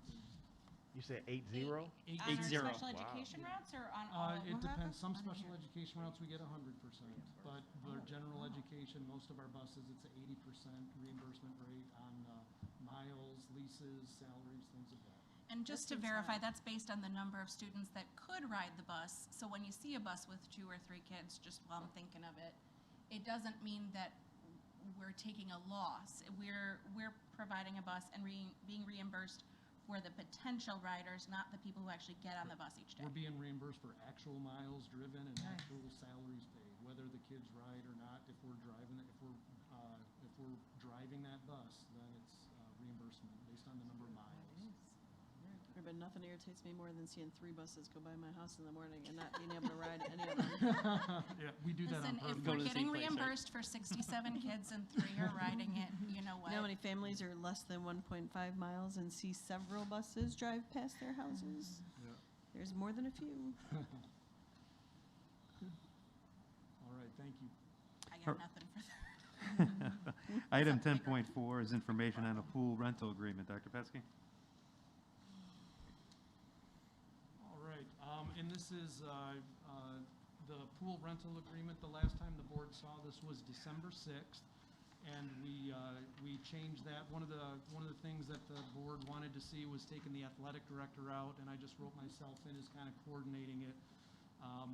So this is a contract. We put this together, and after our last conversation with the board, we sent it to 6 different swim clubs, and we solicited feedback or negotiations, conversations with them, and we've had several conversations with different swim clubs, and kind of the consensus was the coaching staff that was there. Basically, I was told it's a very small world. They all know each other. And other clubs thought that the consistency for the families and the students with a coach-owned club of the coaches who are currently in the Delta program, they would like to see that continue. And so we negotiated pretty heavily with Delta Aquatics. So what's happening is they're calling it Delta Aquatics, but it's not the school-owned club. It's a coach. They've established themselves as a business and entity with an attorney, an accountant, and all that the district is doing is facilitating the rental agreement. What this contract represents, though, is it is a multi-year agreement because, as you can imagine, the swimming pool is water real estate is very far and few between. So this gives Delta Aquatics, the new Delta Aquatics, some peace of mind that they have our facilities for the 1,000+ hours that they're, it literally is 1,000+ hours that they are in practices and competitions and whatnot. So that's what this agreement does, is just kind of solidify that partnership. You can use our pool facility, we'll rent it to you, and at the rates and the competition rates that are included. So any questions about the pool rental agreement? I have a Yeah. couple. Go ahead. No, John. Yeah. Go. Well, so let's just start at the top where you said that you would be the coordinator. Now.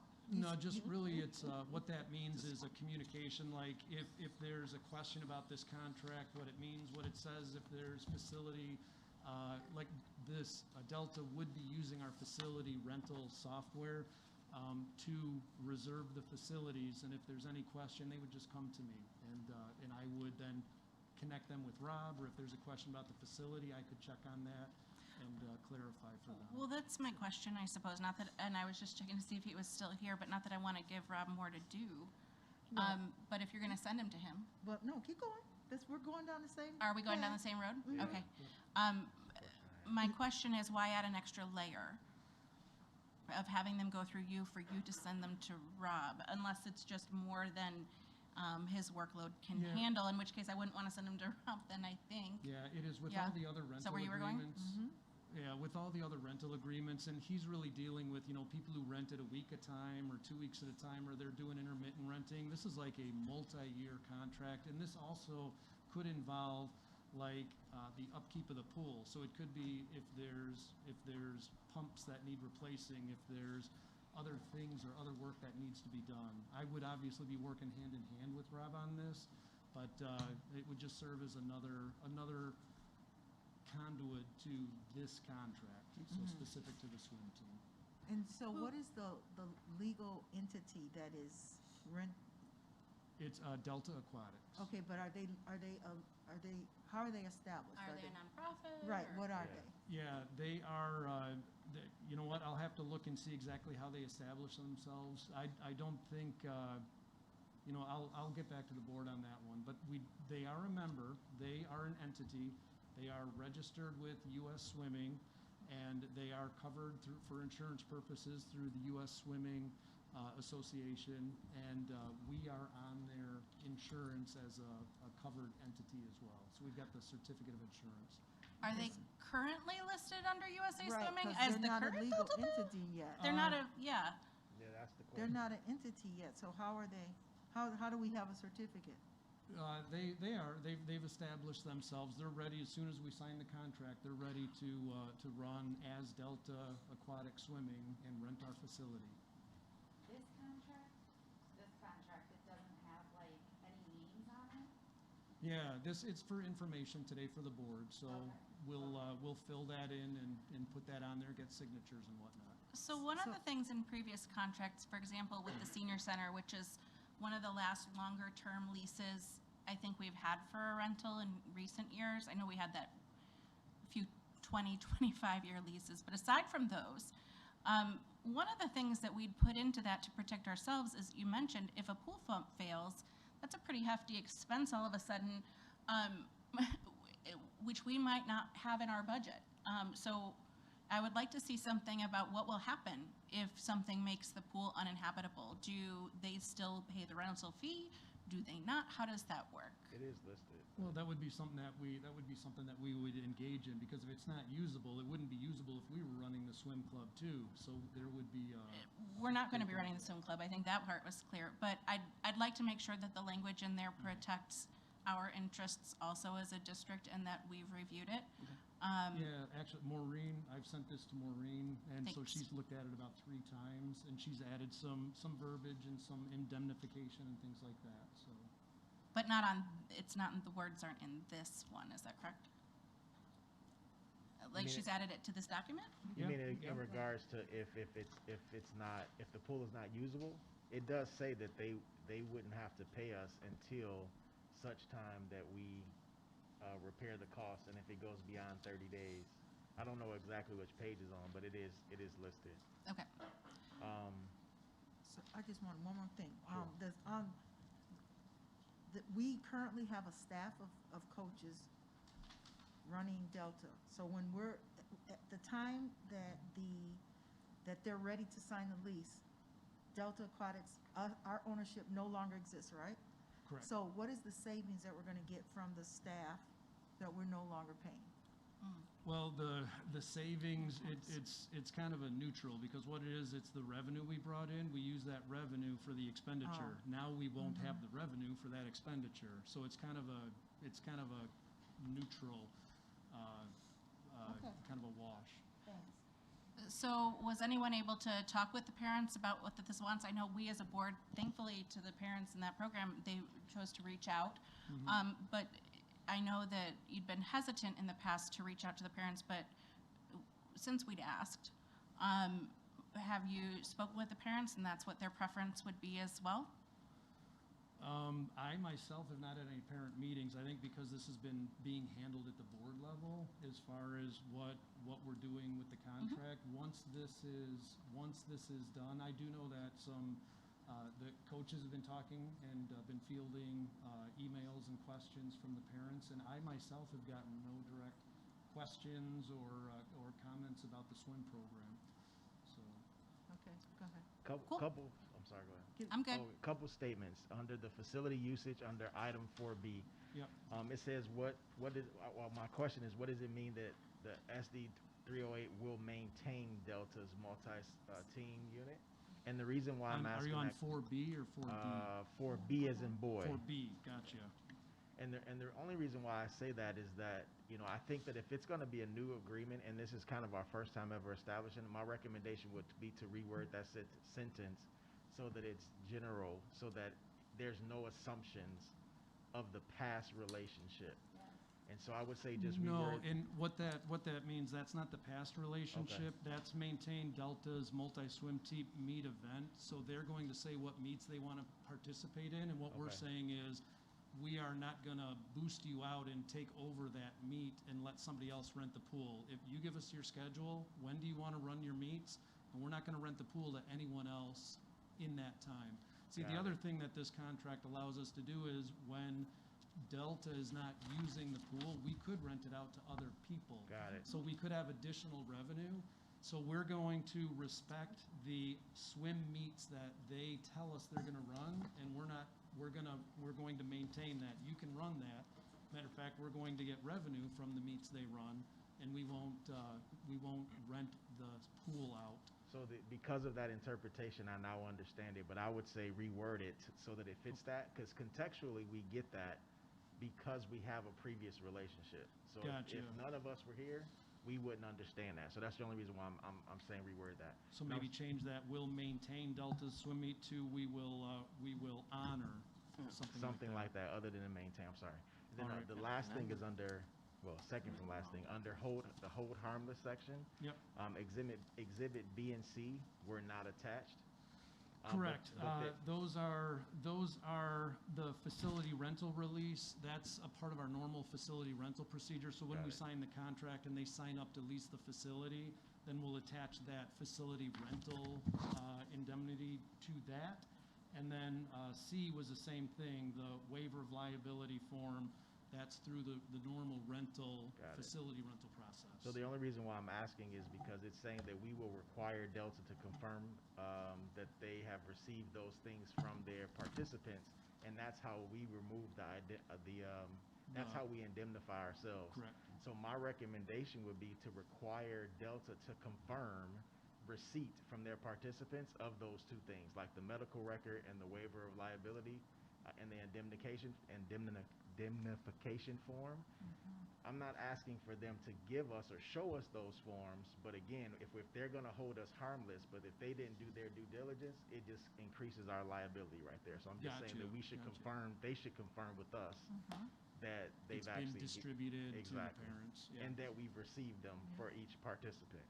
Okay. Well, I hope we would be doing that for all of our rentals that we require these for. If we're not, I'm a little concerned. Yeah. So I'm wondering if we should review more of those. Agreed. I would like to recognize that I personally have received, and I think a couple of them have been to the whole board, many parents that have reached out and do support this partnership. Yeah. So I would like to make this happen if we can fix all of the liability potential issues. My question kind of goes back to Latanya's, which is, what happens on the day of if something goes wrong? Who is that contact? You? On the day of. Like a day of a meet or something? And something. Who is managing someone that? got injured or. Yeah, that's where, through our facility rental agreement, we'll have contacts made there. So the way that we respond to current issues, but I would imagine that, Jessica and I have a pretty good relationship too, so I'm sure if something happens, that definitely I'll get a text, Rob will get information, and the person that we've assigned, or now the staff member that's assigned to oversee that, would be in communication What I'm with us as concerned well. about is that before, these were all staff members. So if we had a maintenance person on staff to cover, like if it was a basketball game on a Saturday, now that these are not our employees, who is handling that? Yeah, that's one of the extra costs in here. If you notice, it's they not only have the annual rental fee and the meet event fees, but it's also personnel fees. When they rent through the facility rental procedure, it's we make sure that there's staff for the programs that are running in the facilities. I would just be interested after like a year with Delta, looking back and seeing your hours and whoever else's hours and how they kind of correlate to what we actually charge them and if it ends up being a good idea. Yeah. So just a thought for down the road. For following up on. Okay.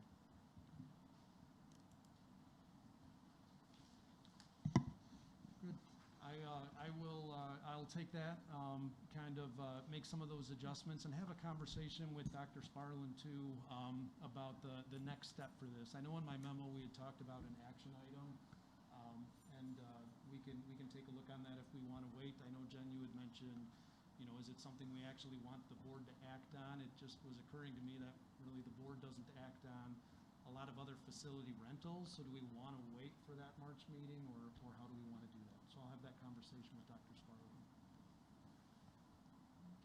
All right. Thank you, Dr. Petsy. Item 10.5 is a first read on board policies. The information presented has gone through the board's policy committee. Are there any questions that the board has in regards to tonight's first read on the policies that have been presented? So just so you guys know, we didn't really talk about these last meeting. So there were a couple of suggestions and a couple of changes that came from the committee, just so you know, because some of it affects some of the other programs. So particularly on 6:60, curriculum content, if you guys want to pull that one up. There was some changes from the equity committee, and some that we could accept and some that we did not because they were part of school code. We added a couple of words. We added colonialism, changed some things here and there. And then as part of one of the big ones was the equity committee said that we must, hold on, let me find it. It's on number 4? page, 6:60. Yeah. It talks about, 6:60. Oh, yeah, which one is? hold on, let me find the right page. It was on, hold on, I got it. It's on page, oh my gosh. So there's something about, I should have wrote down what page it was. I'm sure Ursula's got it. Hold on a second. What was it? Is it on page 3? Actually, we're talking about Latinx? Oh, we wanted to add Latinx. Most of the changes were on page 3, Ally. Yeah. On page number 3? 17. All right. Yeah, so we added Latin because we had some other things. Oh, we added African American and Asian, but we hadn't added Latino. So we had kind of added that, and we added it in as Latinx. And then you guys had made a change about getting rid of. American patriotism. Yep. And that was part of school code. We put that back in. And then part of the committee, just as a general side note, there were, myself included, several members on the committee who wanted teachers to update grades more regularly. Like weekly. I mean, you know, there's, we were encouraged that teachers are supposed to be doing that, but we have several members of the committee who have some teachers who are a few weeks behind in. As a, you know, Is as that part of the curriculum content? It wasn't I mean, necessarily. I would love that, but Wasn't is that part of the necessarily- curriculum content? It probably wasn't really part of this, but part of our problem was we wanted more consistency in grades being entered in the computer. How do you feel about it as a student? You're shaking your head like that's happened to you? I mean, yeah. Yeah, absolutely. It Yeah. has. I mean, there's a couple where it's like 3 weeks later and you haven't had any grades in, and then wham, guess what? You're ineligible, right? So there was several comments, and I appreciate our student ambassador. Yeah, so we would just, as a committee, we weren't sure that we wanted to put it in policy. We thought maybe it was a conversation that somebody could maybe have with staff that just kind of said, you know, a little more regularity would be. Is it in a contract or something? I think we decided it wasn't really anywhere. It was more policy, it was more procedure than policy, although we are willing to visit it for policy. Not that we don't have enough to do.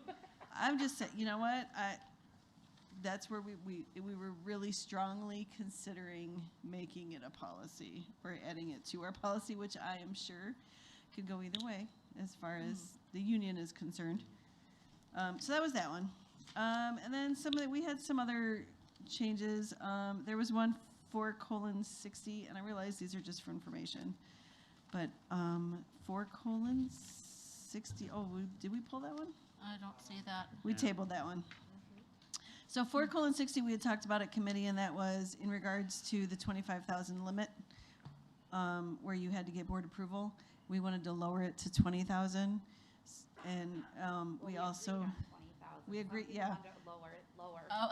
Yeah, So the yes. committee came up with 20,000, but it sounds like we might want to talk about that specific thing. Right, we were, there was, you know, maybe one of us who was a little concerned about some white buses that had been discarded at some point, and we thought maybe that if things were over a certain amount, we should talk about them as a board before we just, you know, ask for forgiveness instead of permission.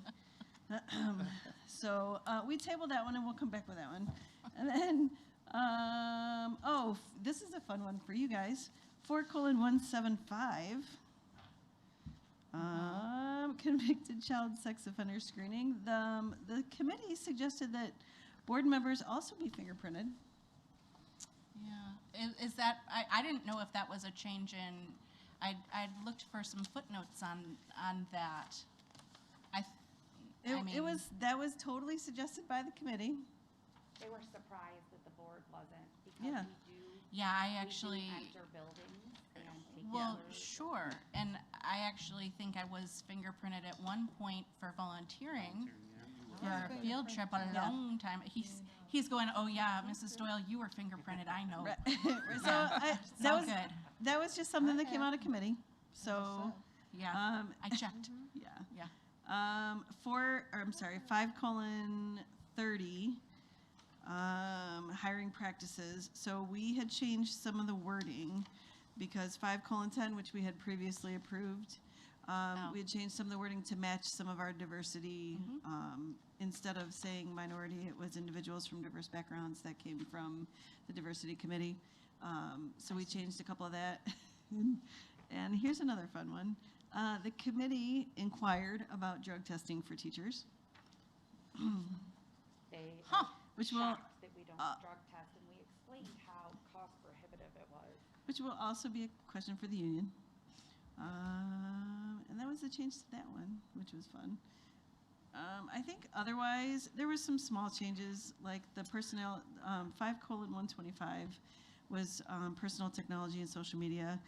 Some of the apps we had on that originally have been outdated for about MySpace speaks to me. I don't know. So we had changed. We went down the rabbit hole of TikTok, Tumblr, Discord, Flickr, all WhatsApp, the Twitch, the things. whole 9 yards, and then we just decided on. I think it was Emergent Ursula who social media eloquently app. put it. Any other emergent social media, which kind of covers all of those bases. So those were the big changes to that one, and then 6:135. So there is a spot That's on my here. question. Yep. There's a spot on here that talks about automatic enrollment if you test to a certain point, and there were admittedly myself and several members of the committee who have been down this road with my own super different children, and an automatic enrollment into an honors program for a kid who's competing at a national level is a different story than a kid who is automatically enrolled because they're just book smart and that's what they do, if that makes sense. Or if like the we didn't want an automatic automatic enrollment, so the committee actually changed the verbiage. What do we change it to? I mean, it just says the We wanted enrollment. automatic enrollment removed, and we added suggested, right? So they can suggest to you that your child be automatically enrolled. I don't be enrolled. see suggest. Where did you see suggested? No. We wanted to add suggested. Oh, okay. So that We kind took of out actually. automatic. Do you have more on those? Because this is the one that I have the most questions on, also. No, but lay it on us. All right. I mean, I have more writing. I mean, currently our policy is this, right? It seems like if your child tests ahead or exceeds expectations, and this is part of that gifted education thing we were talking about before,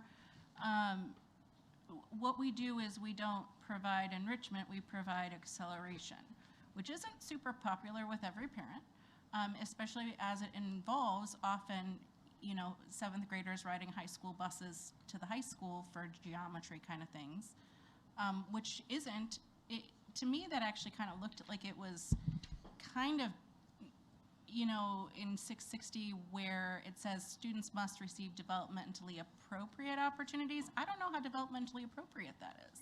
So I would like to have a conversation surrounding this practice. I don't know if it's based on this policy, but it's a concern that we're now considering suggesting automatic enrollment, again, with that automatic piece, into something that's not developmentally appropriate, given the environment. I think. We did talk a lot about this. Yeah, I got all kinds. I bet you did, yeah, because I mean, it's a glaring thing that often turns into.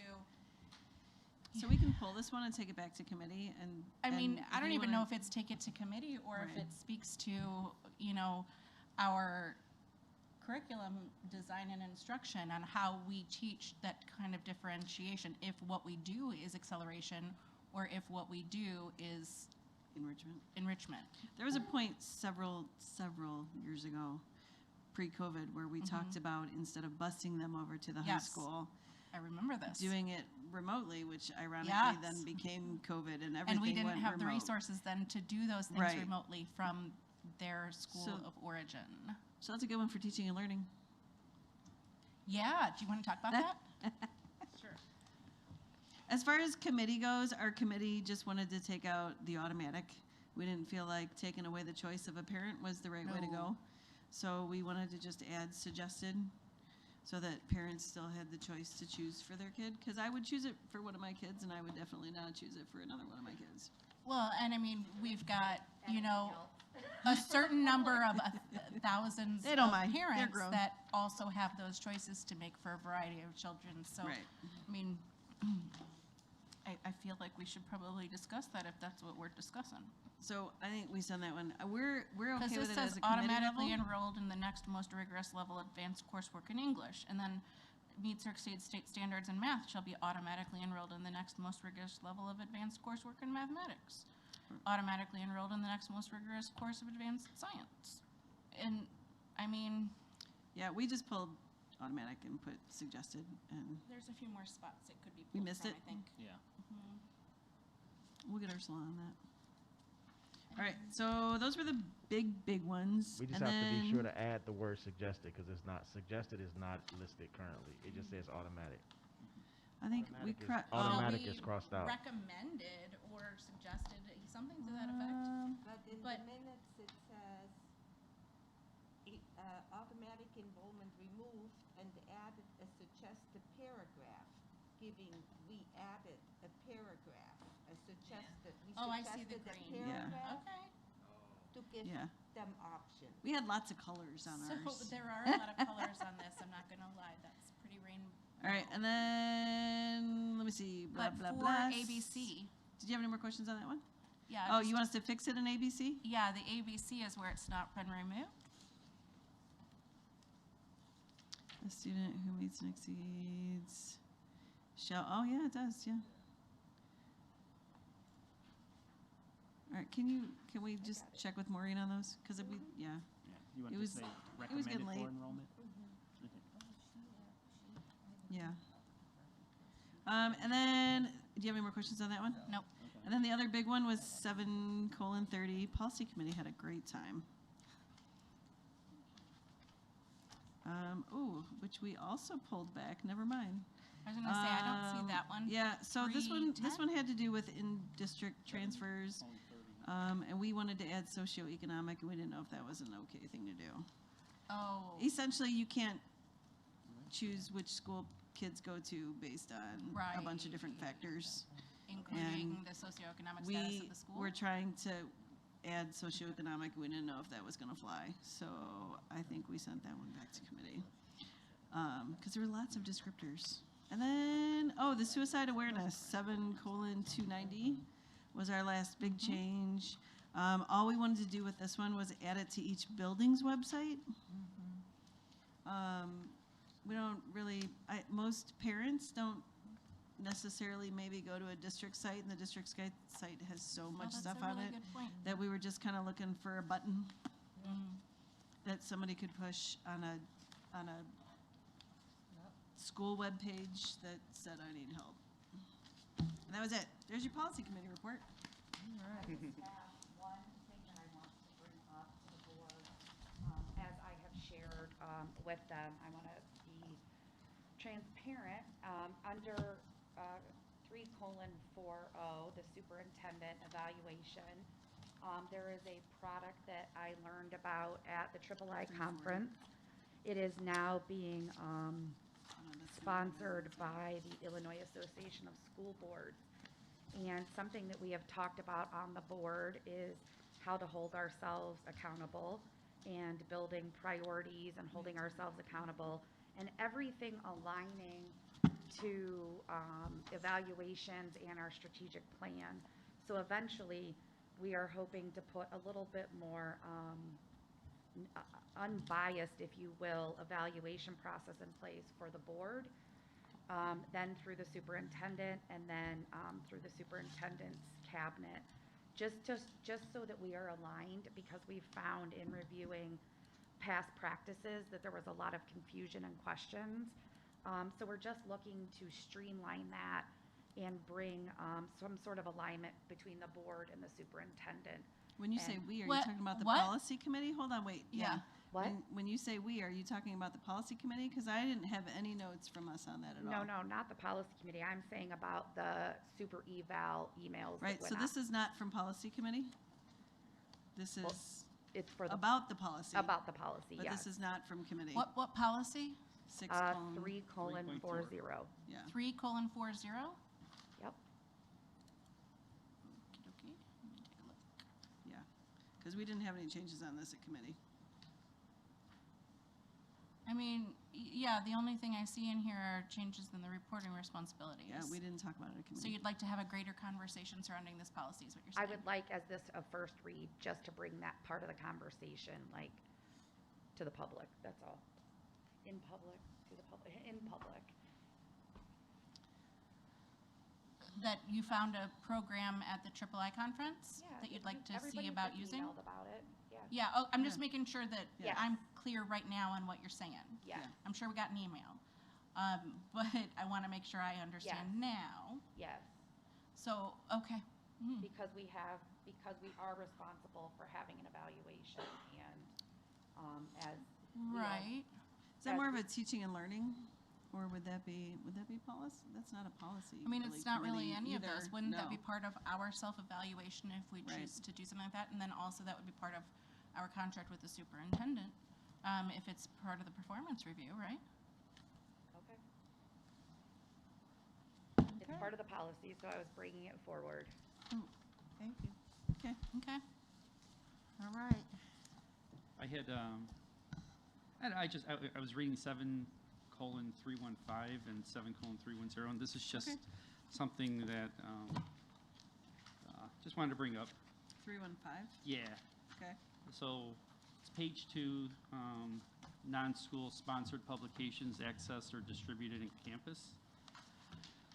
So it says, I guess I'll let, it says students are prohibited from creating, distributing, and/or accessing at school any publications that. And then number 2, it says violates the rights of others, including but not limited to material that is libelous, slanderous, or obscene, or invades the privacy of others, or infringes on the copyright. This might be a little bit nitpicky, but I agree with creating, distributing, all of those, but accessing, I don't know how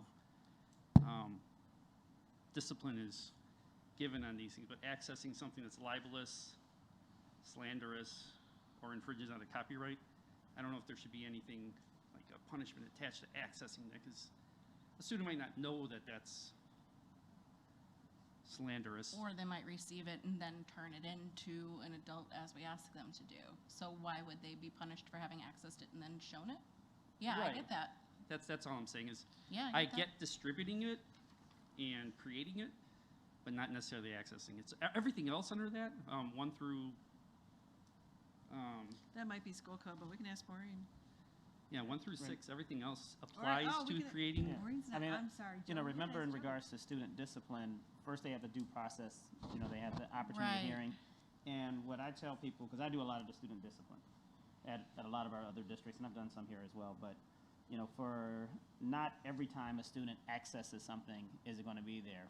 At another school district, we had a student who was handing out an N-word pamphlet, okay? So he was giving it out to all students, and not everyone that he handed it to got disciplined. In fact, really the only one who got in trouble was the person who created him and a couple of buddies that created. So, you know, So the word, that's, I think that the person that's creating and distributing it right, should but be the other people punishment. were getting access to it, or they got an email, or they had heard about it, and they had heard that someone had sent something out, and they found it. Those people weren't really disciplined. They weren't disciplined at all. So, you know, what I would suggest, you know, Does when I this do with my give- other boards with these things is that sometimes, you know, when they come out with this through the press policy you get, they're trying to be a little more general. So I don't know if that helps you or not. I could see We'll visit. accessing those particular things just seems to me, just, like, why would it be in the policy then if we're not gonna? Well, is Yeah, this but a if they're required change? Can you answer that for us? This was not a change for No, us. this is not a change at all. That's been in there. Right. Yeah, that So- was, yeah. So that's Okay, been there. But if so you have what- someone who accesses something through the internet, you want to be able to discipline them if they're intentionally doing something. Well, but depending on that's what they're- taking an action. The accessing isn't necessarily taking an action. Right, but these are including but not limited to. Right. Right, so it could be this, or I understand what you're saying, Yeah. so if you want us to talk about it at committee, I can totally take that back. Yeah. Yes, fine, got it. You want to know punishments associated? Because Val would know whatever this is. Well, I mean, you know, we have a lot of policies where we say including but not limited to detention or in-school suspension that sometimes we choose to enforce more rigorously and sometimes we choose not to. So, just so I'm clear when we take this back, so. If there's any way to get rid of the gray area, That'd be cool. you know? But specifically, you want to add, like, for me, it's not great. For me, it's just it includes all of these things, or it could all include all of these things. So I guess, like, when we read it, that's kind of just how we took it. Like, it could be this, or it could be that, and it's on a kind of almost like a case-by-case basis. And if that's what you go But if you want, but I'm totally okay, but I just want to be clear about what I'm taking back. So for number Well, two. yeah, for number two, I just think that, you know, and I'm not a policy wonk, to say the least. I just, you know, accessing libelous, slanderous, or something that infringes on copyright could be done without knowing that you're doing it. The other things, obscene or invades privacy of others, I think can be done knowing that you're doing those things. How we doing? Can we? Yeah, we're gonna take can this we- back, can we- because okay, I need great. a little more clarification. So we've got some very dedicated staff here. Yeah, we do, and it's 9 o'clock, we should be in bed. We- 9:37. They should be home in bed. Well, but at the same time, policy is how we do our work, so we No, want to no, make I sure get that it. we've So got next time for that. We'll just be cognizant of putting them at the top of the. Yes. Oh, I agree of with the- that, yep. You know, so going forward, we'll just make sure that Will you send me we're considerate and thoughtful in that regard. Like what you're thinking. Okay. Okay.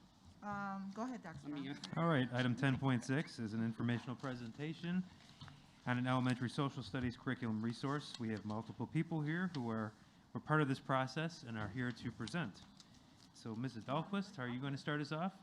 Yes, thanks so much. We are very excited to talk to you tonight about curriculum resource renewals and proposals. It's been a while Yay, we've been, since we yes. have done this.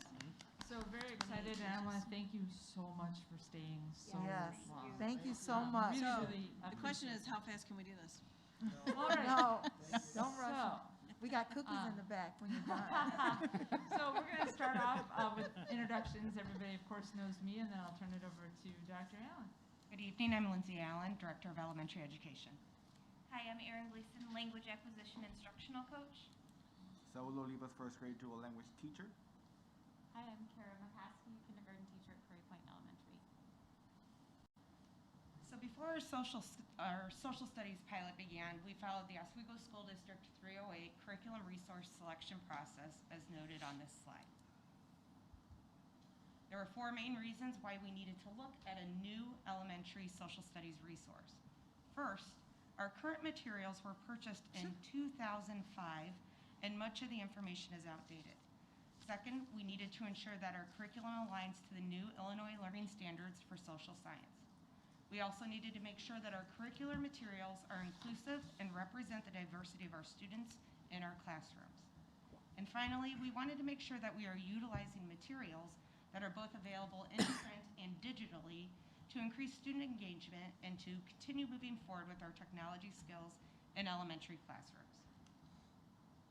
We had a total of 20 people on our committee, and this consisted of staff representing each school building, as well as each grade level, specialized programs such as the dual language program, our sheltered English instruction program, and our instructional skills program. Building and district administration were also included as part of the team. So some of the criteria, and you'll see this as we talk about our math curriculum for junior high later, is we want to make sure that it's aligned to state standards. We went through our equity belief statements and reviewed those as we looked at curriculum pieces as well.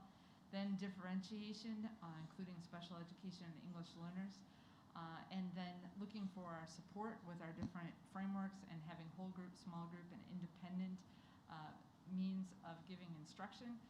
Really important that we have articulation from grade to grade, assessments, and then ease of use for our teachers is critical as well. And then we have a big emphasis on critical thinking and application, and of course we also need to consider cost. So first and foremost, we need to ensure that we are aligning our instruction and resources to the C3 framework and the Illinois Learning Standards for Social Science. The C3 framework focuses on civics, college, and career, and elementary schools need to shift from a more teacher-focused curriculum to a more student inquiry and application approach. Children are naturally curious about the complex and multifaceted world they inhabit, but they quickly become disengaged when instruction is limited to reading textbooks, to answer end-of-chapter questions, and taking multiple choice tests that may measure content knowledge, but do little to measure how knowledge is meaningful and applicable in the real world. The C3 framework addresses this issue in fundamental ways. There are 4 main areas of focus within the C3 framework: civics, geography, economic and financial literacy, and history. In civics, students need to connect their learning to real-world issues and apply problem-solving and communication skills. They need to explore key concepts in civics and government and connect them to their lives. By exploring geography, students will understand how people have shaped our planet over the centuries and develop an appreciation for those things that connect us in spite of our geographic differences. The study of economics will help students develop the fundamentals of economic thinking. Financial literacy studies will be new at the elementary level, and we need to ensure our resources target this area. And by studying history, students will learn about the past. This slide shows the timeline of our 2 pilots using impact social studies. You can see that we began this work in September and completed the 2nd pilot in February. During December and January, the committee participated in pilot number 1. This part of the pilot focused on using impact social studies as intended by the publishers. Teachers used prepared lessons from the Teacher's Edition. Passages were read and discussed from the Student Research Companion. Students recorded their thinking in the consumable inquiry journal. Teachers had access to the digital impact resources, and students were assessed using the assessments created by Impact Social Studies. These assessments were multiple choice and short answer. In late January and February, committee members participated in pilot number 2. This part of the pilot utilized some components from Impact Social Studies and focused on students creating an inquiry project as evidence of their learning. Teachers used the Explorer magazine to introduce background and content needed to answer the compelling question. Students used teacher-created digital content and the research companion to further explore and answer the compelling question. Students selected their projects and continued their research with teacher guidance. They were given many choices for these projects, including posters, creating podcasts, writing poetry, creating slide decks, and many others. Teachers scored the projects using a standards-based rubric. And the compelling questions used for these units were questions that encouraged students to think differently about the topics and did not typically have a single correct answer.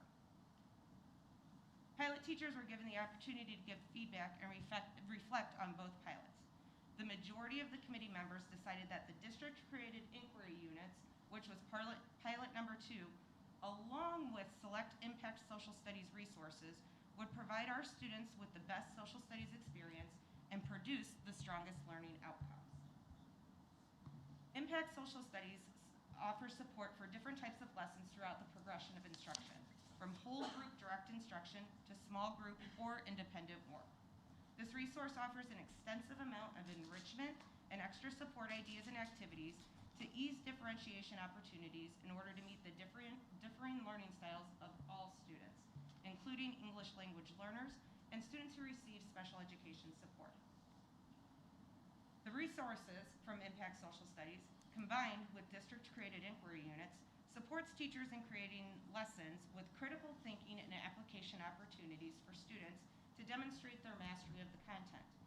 Through the engage, investigate, and report take action process through the units, students are able to gather, organize, analyze, and synthesize the ideas as they seek answers to the compelling questions.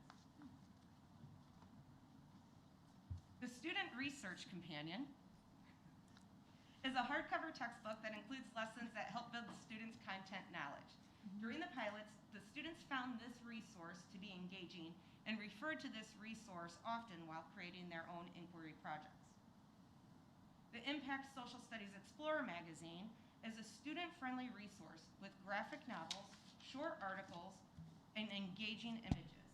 When using this resource, the teachers noticed an increase in student engagement and understanding of the content as the materials were written in kid-friendly language and formats.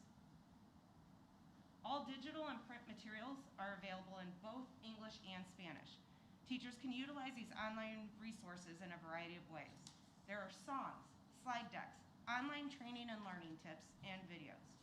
There is a component called Impact News, and teachers are able to show videos and articles about current events.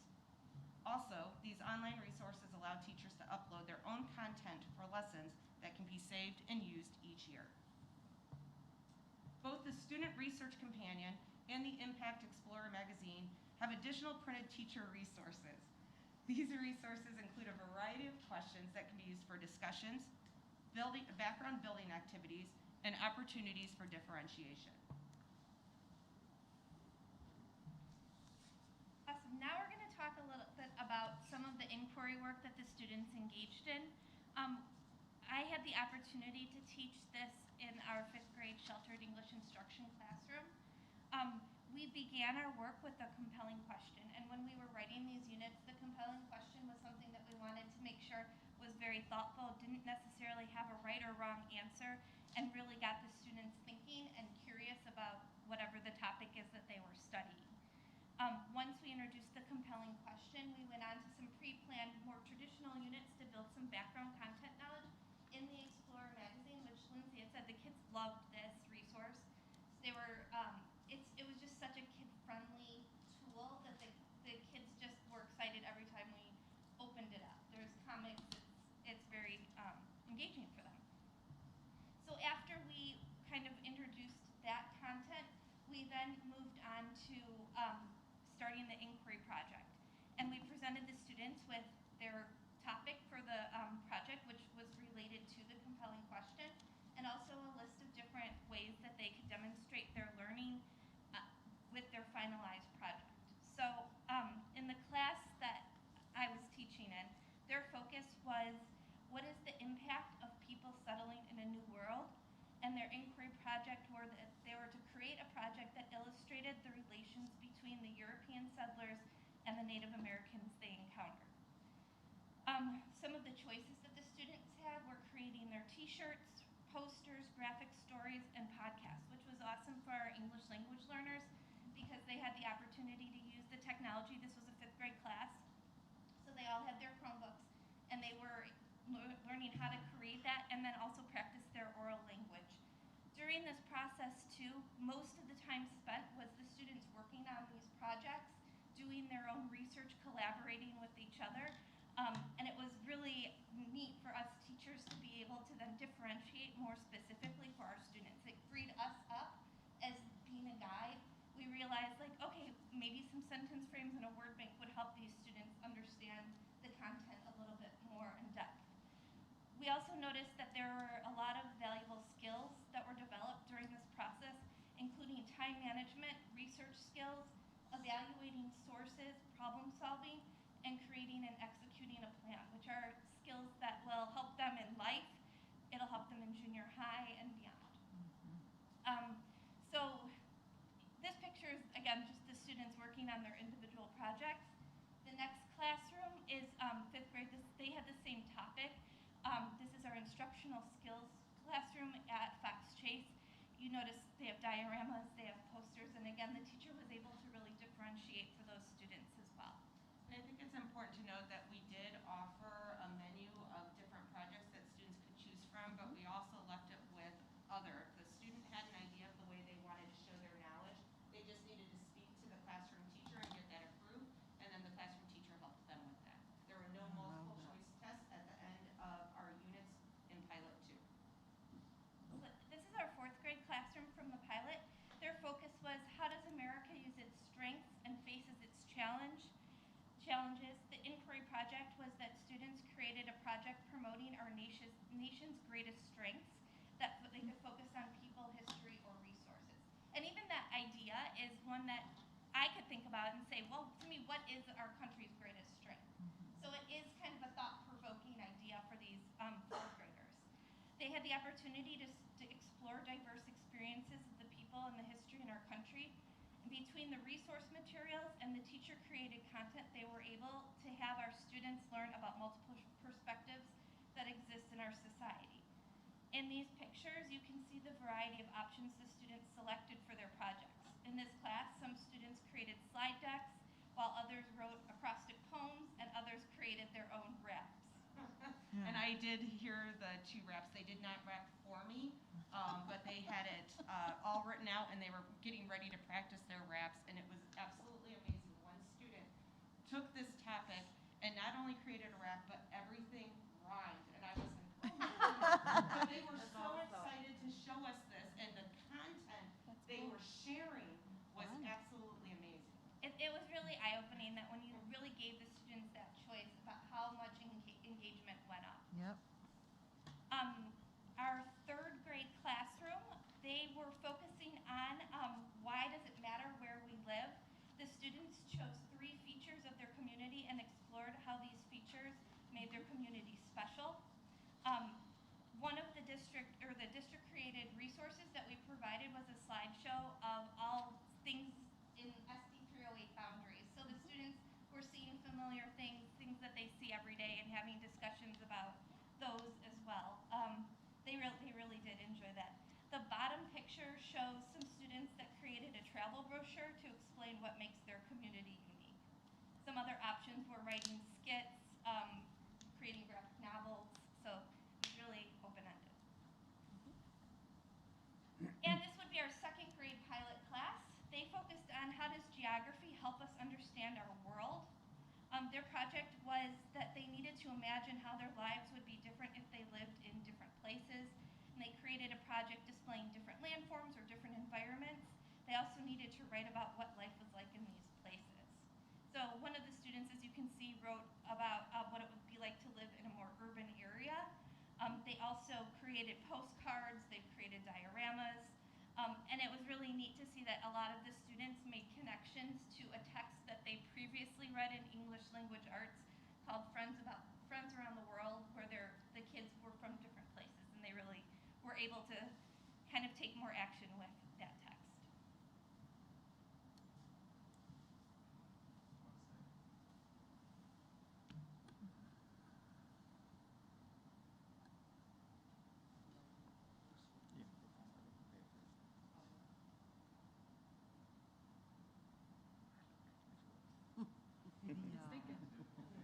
Come on, we need to see this. While we're waiting for the video to load, oh, maybe, there it goes.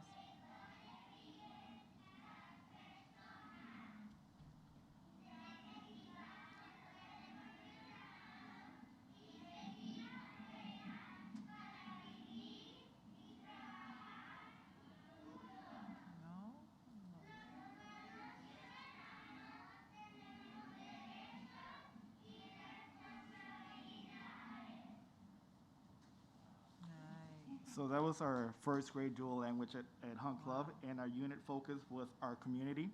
And our compelling question was, how can we describe where I live? The inquiry project where students created a project of their choice and included different ways to describe where they lived. Some of them created posters, some of them created diagrams for the class, and it was really fun to see them just engage with their peers on how to describe where they live, and some of them found out they went to the same park without really knowing. So it was really awesome to see them very engaged with the projects.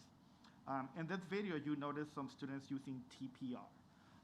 And for those of you that might not be familiar with TPR, it's total physical response, which is a method of teaching language or vocabulary concept by using physical movement. And in this video, we learned that people live in the community, right?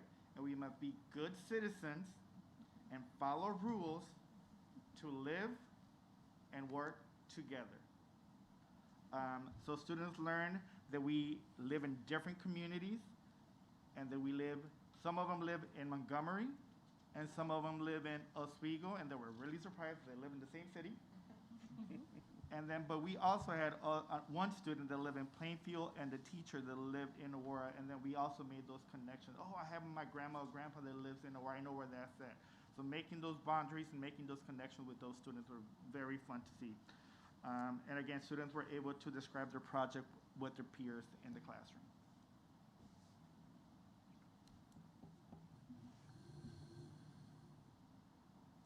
on to the kindergarten experience with the pilot. As I mentioned before, I teach kindergarten at Prairie Point Elementary, and within my classroom, I also have the deaf, hard of hearing students within my kindergarten classroom. So some of these project presentations were assisted by the help of an interpreter, just to show some more facets of how this pilot would work in the many classrooms in the district. Our unit of focus was our country. Our compelling question was, what does it mean to be an American? For our inquiry project, our students created a project about the symbols of the United States. The projects could include information such as national holidays, symbols, national parks, American heroes, and more. The students also needed to write or verbalize what made their chosen symbol special. In the top left picture, you see the students in my class engaged in a Think, Pair, Share activity. In this particular activity, they're sharing what they would like about visiting Mount Rushmore. And if you look closely at that photograph, you can see some of the graphic novel appearance of that Impact magazine. And then in the additional pictures, you see students engaged in the creation of their projects, which are focused on an American symbol. The students use the Explorer magazine, some of the curated content from the district, and simple Google image searches depending on some of their project selections. I had a few boys that really wanted to do the Liberty Bell, but it was hard to find a good picture of that for them, so we used some image searches to locate that. While all students engaged in the creation of a poster for this particular pilot, their subject matter or their selection of their American symbol was up to them. Popular choices in my class included the Statue of Liberty, the Liberty Bell, Mount Rushmore, the American flag, and a bald eagle. Students enjoyed the choice element of the project and were also excited at the idea of research. For a kindergartner, research is a new idea, and they really were engaged with that. They liked using Chromebooks and available resources. When the projects were completed, the students shared them with the class, discussing their symbol and what made it special or important to America. Some projects included some written words, and others were presented verbally, which is appropriate for the age kindergarten grade level.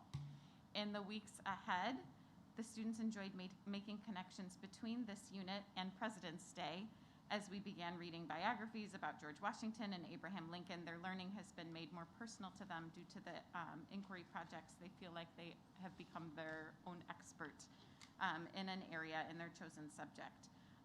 As we were learning about the presidents just last week leading into President's Day weekend, I heard kids saying like, oh, I see the original American flag, or oh, there's our American flag like it looks now, because we had spent time on that particular symbol through this unit of study.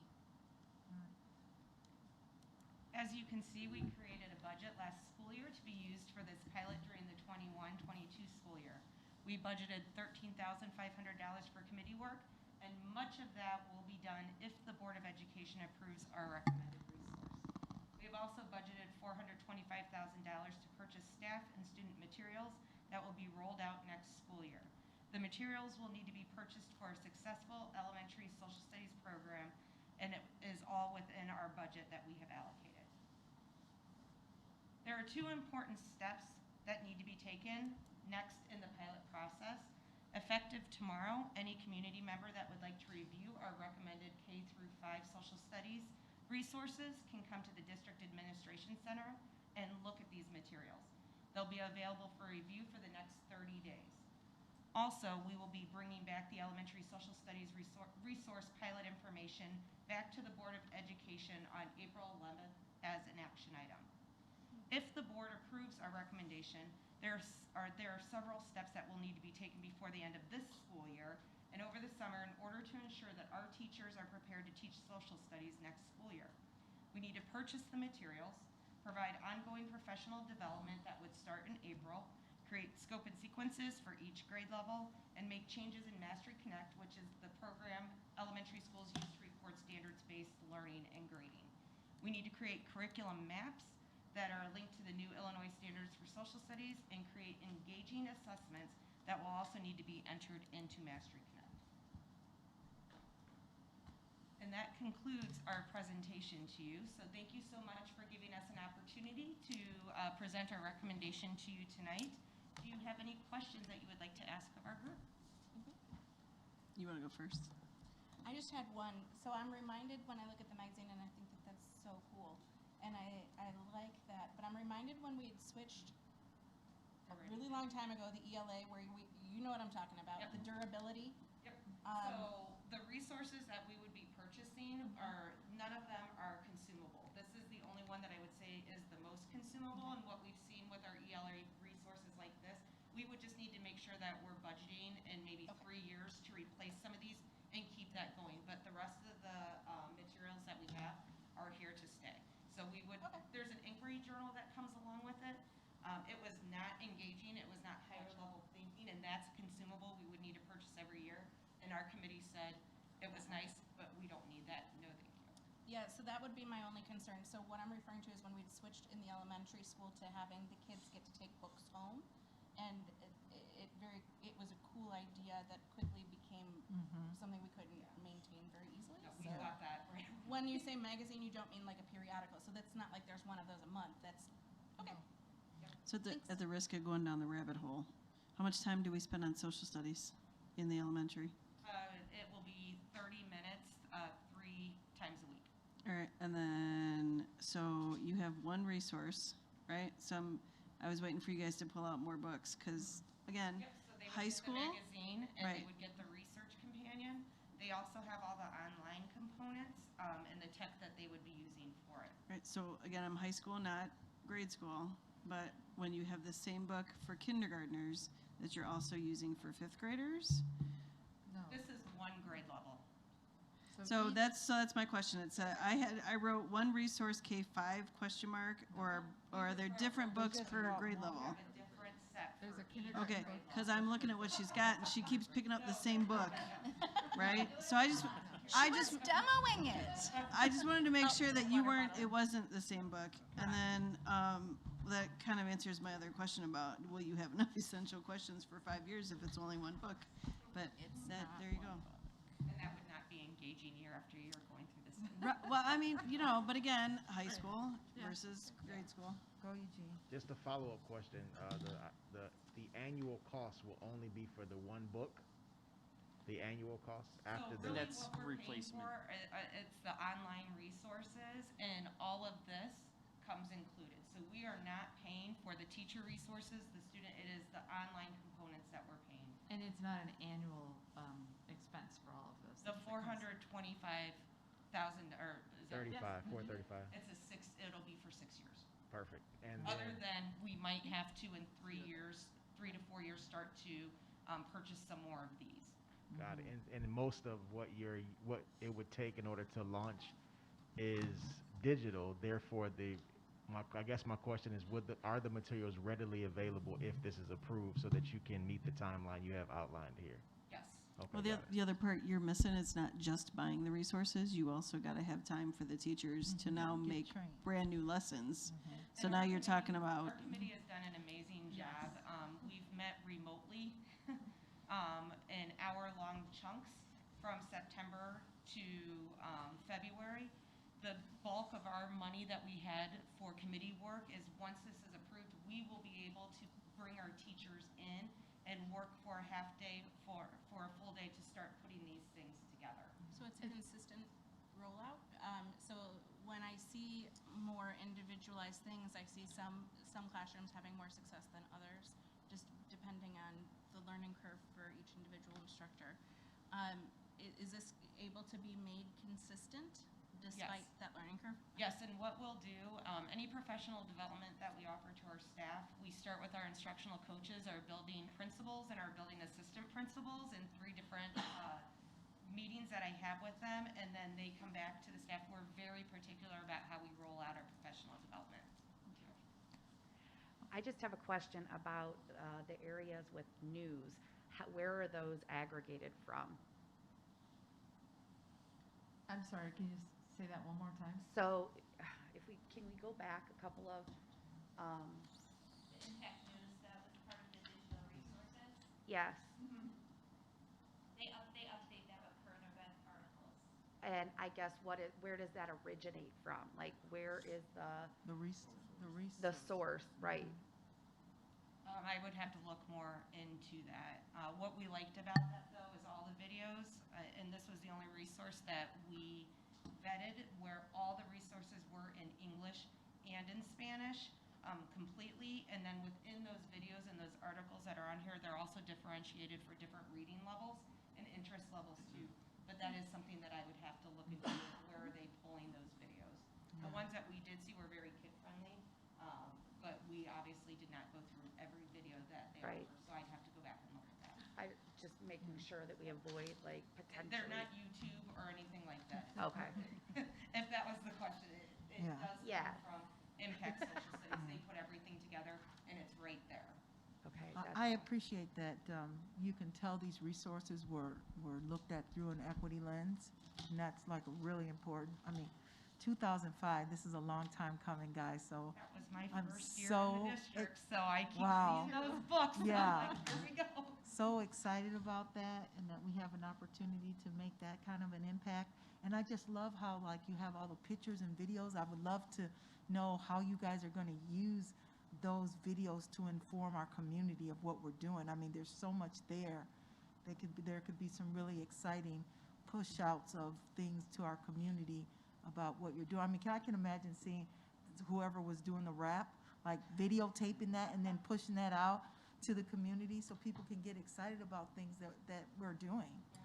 So thank you guys so much. I want to echo that with the work. You know, they took the most industrious route of let's create things around inquiry that can't just be packaged and purchased, and creating that piece so that we called it actually Impact Light. So we weren't inundated teachers with all kinds of resources, but giving them activities that are aligned with Envision 308, where we want students to have choice and voice in how they're learning. Yeah, so in your opinion, and everybody else's, it aligns with Envision 308 and everything that's laid out in there for, as you said, inequity, special education needs? Yep. Okay. And we did bring them resources, for the next 30 days, they'll be available at the district office, but we did bring them here before you leave if you wanted to flip through them really quick so that you can see too. It's 10 o'clock. Thank you. I'm not flipping. Yes, thank you so much. Item 10.7 is information on the junior high math curriculum resource. So, Faith? And while math is coming up and talking about this, that 30-day community review process is not something that SD308 has usually done before, and I felt that it was critical to be able to put that out there and do those. We've done it. Oh, okay, because I was. We just haven't had curriculum since. We just haven't had a new curriculum in a while. Is this the math from when my kids were in junior high that we're still trying to, okay. Okay. So tonight, we're going to talk about junior high math pieces, and of course, I'm already on there, and then we have Shannon Luders, Director of Junior High, and also Amy Schultz, our secondary instructional coach. So just like the same thing before, we went through our selection process that includes that 30 days of community review. Glad that was already part of the process. And then going through and be seeking board approval. So why do we need a math resource? Well, good evening. We have had our math resource since 2014 at junior high. Originally, it was a 6-year contract that we had with them. When that contract ended, we have been purchasing the consumable materials on a yearly basis without a contract. We have, over the past few years, had some scattered usage of our current resource. We have a lot of teacher-created materials. It's just not consistent, and that resource really does not any longer meet our needs.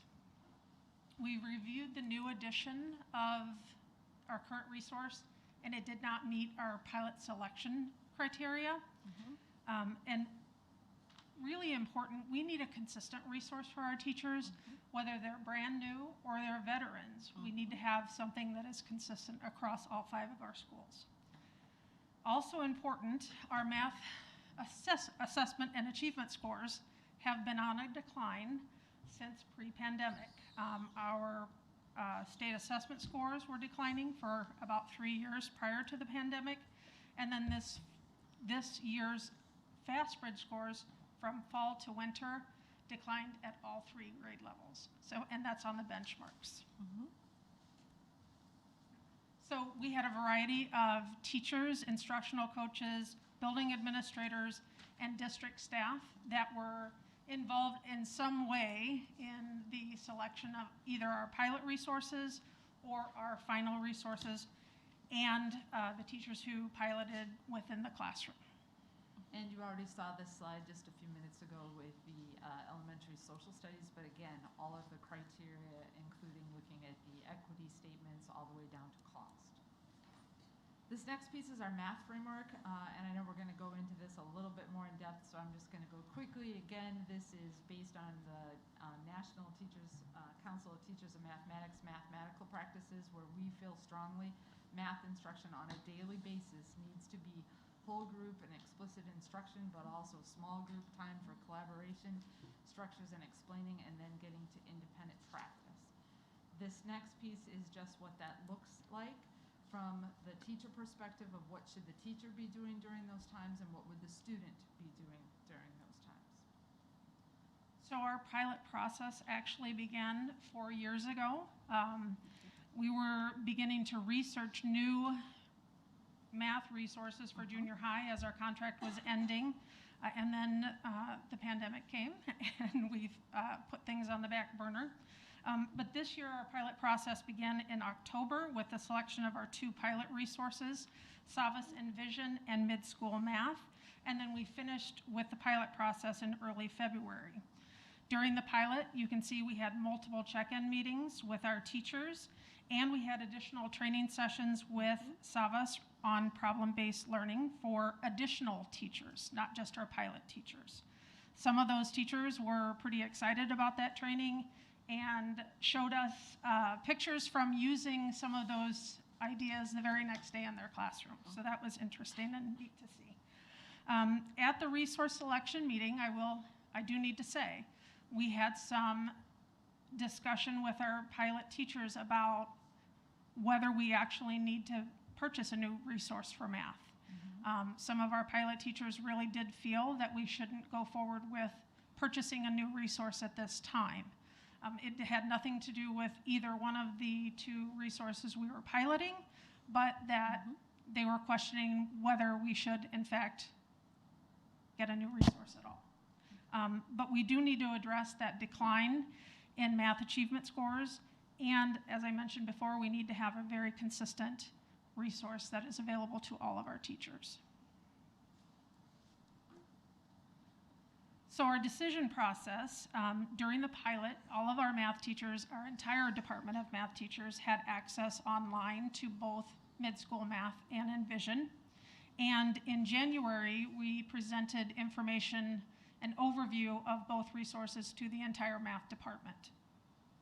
Math teachers were then surveyed and asked to provide feedback about both the resources that they were looking at and about the selection criteria and what was most important to them. And Amy is going to talk about that in just a few minutes. And then we had the pilot teaching discussion meeting in early February. We gathered all the feedback, reviewed all of that, and came to a decision. And we are recommending Savas Envision for our new math resource. So why was this resource chosen? Savas Envision aligns with our K-8 math framework and best meets our selection criteria. It is much more rigorous than our current resource and provides multiple opportunities for problem-based learning for our students. Each lesson in Envision builds from conceptual to abstract thinking in the 3 areas that are listed there, and Amy is going to go in depth into those in just a minute. So we wanted to hear feedback from the teachers, so we gave all junior high math teachers an opportunity to complete a form on what criteria they found most important when looking for a new resource. This graph shows what teachers were looking for according to their importance, coupled with pilot teacher feedback, ranking on how well the pilot teachers felt Envision matched the criteria.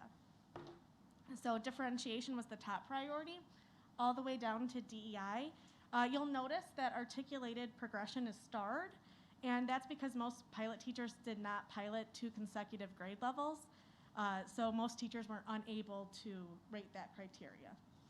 But we did have one teacher who Yes. piloted 2 grade levels, 6th and 7th grade. And so that reflects that teacher's feedback.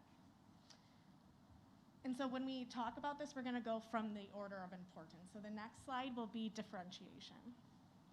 So in Vision 308, in Vision 308, one of the major priorities is student learning, is for students to have choice, challenge, and success through differentiation and personalization of instruction. As you can see above, there are many options teachers can choose from when differentiating to meet the individual needs of students. I'll highlight a few unique differentiation tools teachers can use through this program. The first is virtual nerd videos. These videos can be used as online enrichment or intervention for students. These videos break down topics step by step. The next is digital tools, and there's also digital games that correlate to specific lessons in Envision, and they help with automaticity, fluency, and fraction sense.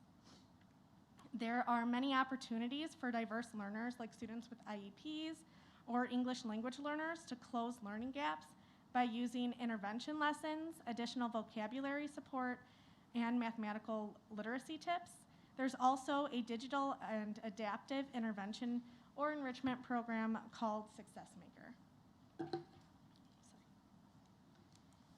Next, we have assessments, and in Envision 308, part of the student learning section is to improve the use of data to drive the instruction to meet the needs of all students.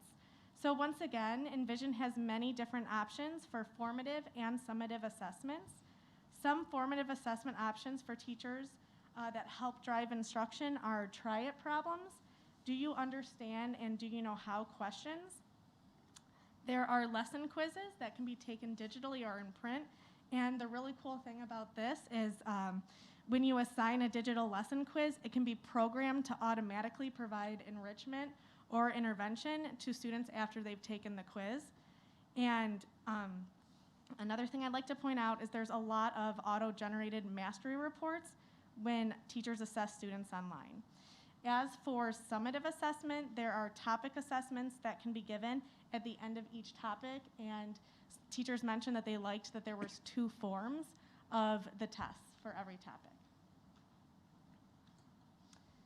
Next is our mathematical framework, and on this slide, you'll see that our K-Math framework highly aligns with the mathematical practices. Envision aligns their lessons with the mathematical teaching practices, just like we did for our framework. So each lesson, there's 3 steps.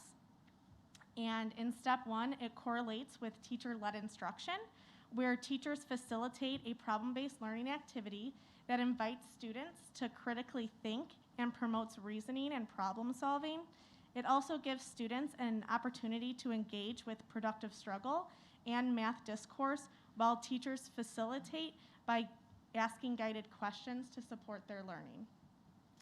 At the start of step 2, teachers establish the lesson's mathematical goal by having students focus on an essential question or learning target.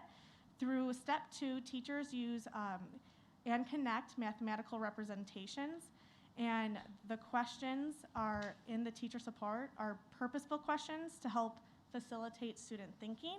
And for step 3, the do you understand and do you know how feature helps students build procedural fluency from their conceptual understanding, and teachers can differentiate to meet the needs of their students through that process. As for professional development, Envision offers many professional development opportunities for teachers when using this program. With the teacher edition, there are many tips to help teachers with content, focus, coherence, and rigor. There are digital classroom videos that show best practice for the entire topic as well as every individual lesson. And there's also 24/7 online training features through My Savvis training. with technology, you can see there's a lot of different options here for technology. And in Envision 308, it states that we want to drive a prioritization of technology acquisition and use. And as you can see, it's that. Envision's online management system is called Savvis. And this online management system offers flexibility, planning in teaching and learning, and it helps monitor student growth. And teachers can assign resources, search, customize their lessons, plan assessments, and analyze data. And this program also has Google integration. So through Realize, which our current resource does not have. And this integration allows teachers to quickly and easily import their Google Classroom rosters and anything they post through Savvis. As for diversity, equity, and inclusion, there's many opportunities throughout this resource. As discussed earlier, there's many opportunities for differentiation with different ability levels or students whose second language is English. For equity, students can download an offline e-text, and when they go home, they don't need internet, and they can bring it back to school, and it will automatically upload. Nice. And as you can see, there is evidence of diversity throughout the tasks given in the books. And there are relatable real-world names and global problems students can explore. As for critical thinking, with Envision 308, we want to provide students more ways to critically think and apply creativity and learning to solve real-world problems. Throughout a typical Envision lessons, students may have opportunities to show critical thinking through steps 1 through 3, which we already discussed. And they also have 3-act tasks for their topics. There's a pick-a project where students explore exciting topics that are open-ended, and they can choose which task they'd like to accomplish. And there's also STEM projects that kick off each topic, and students can explore situations that address real social, economic, and environmental issues, and they're all aligned to the next generation science standards. And here we have some examples of photos that were taken when I visited some classrooms. Students said that they liked this resource because it was more focused and they were able to determine their goals and expectations. They thought it dove deeper into information and had more detailed examples. And many of the students liked the visuals, and students felt challenged by this resource in a good way. And I will say that the name Envision and Envision 308, that is coincidence. So our next steps and timeline, we have 2 upcoming professional development days here in March on our Institute days. We will be focusing on mathematical discourse and collaboration in preparation for our proposed resource adoption. Beginning tomorrow, as many have said, the resource will be available at the District Administration Center and can be viewed also online. And I believe there's a link. We will come back to you on April 11th to ask for a decision. And should you approve Envision, we would want to order quickly to get materials in the hands of our teachers and to be able to provide some professional development prior to summer break.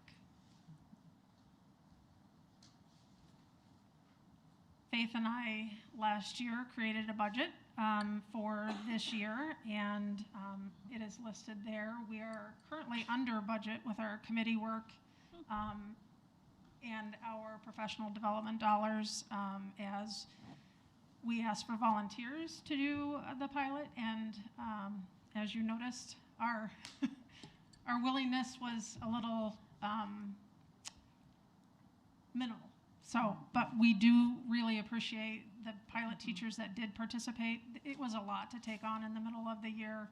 And so I just wanted to make sure I thank all of them and thank Amy for working directly with our math department throughout this year.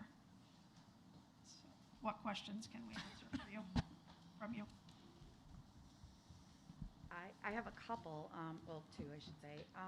Number 1, you don't often hear of project-based learning in the math world.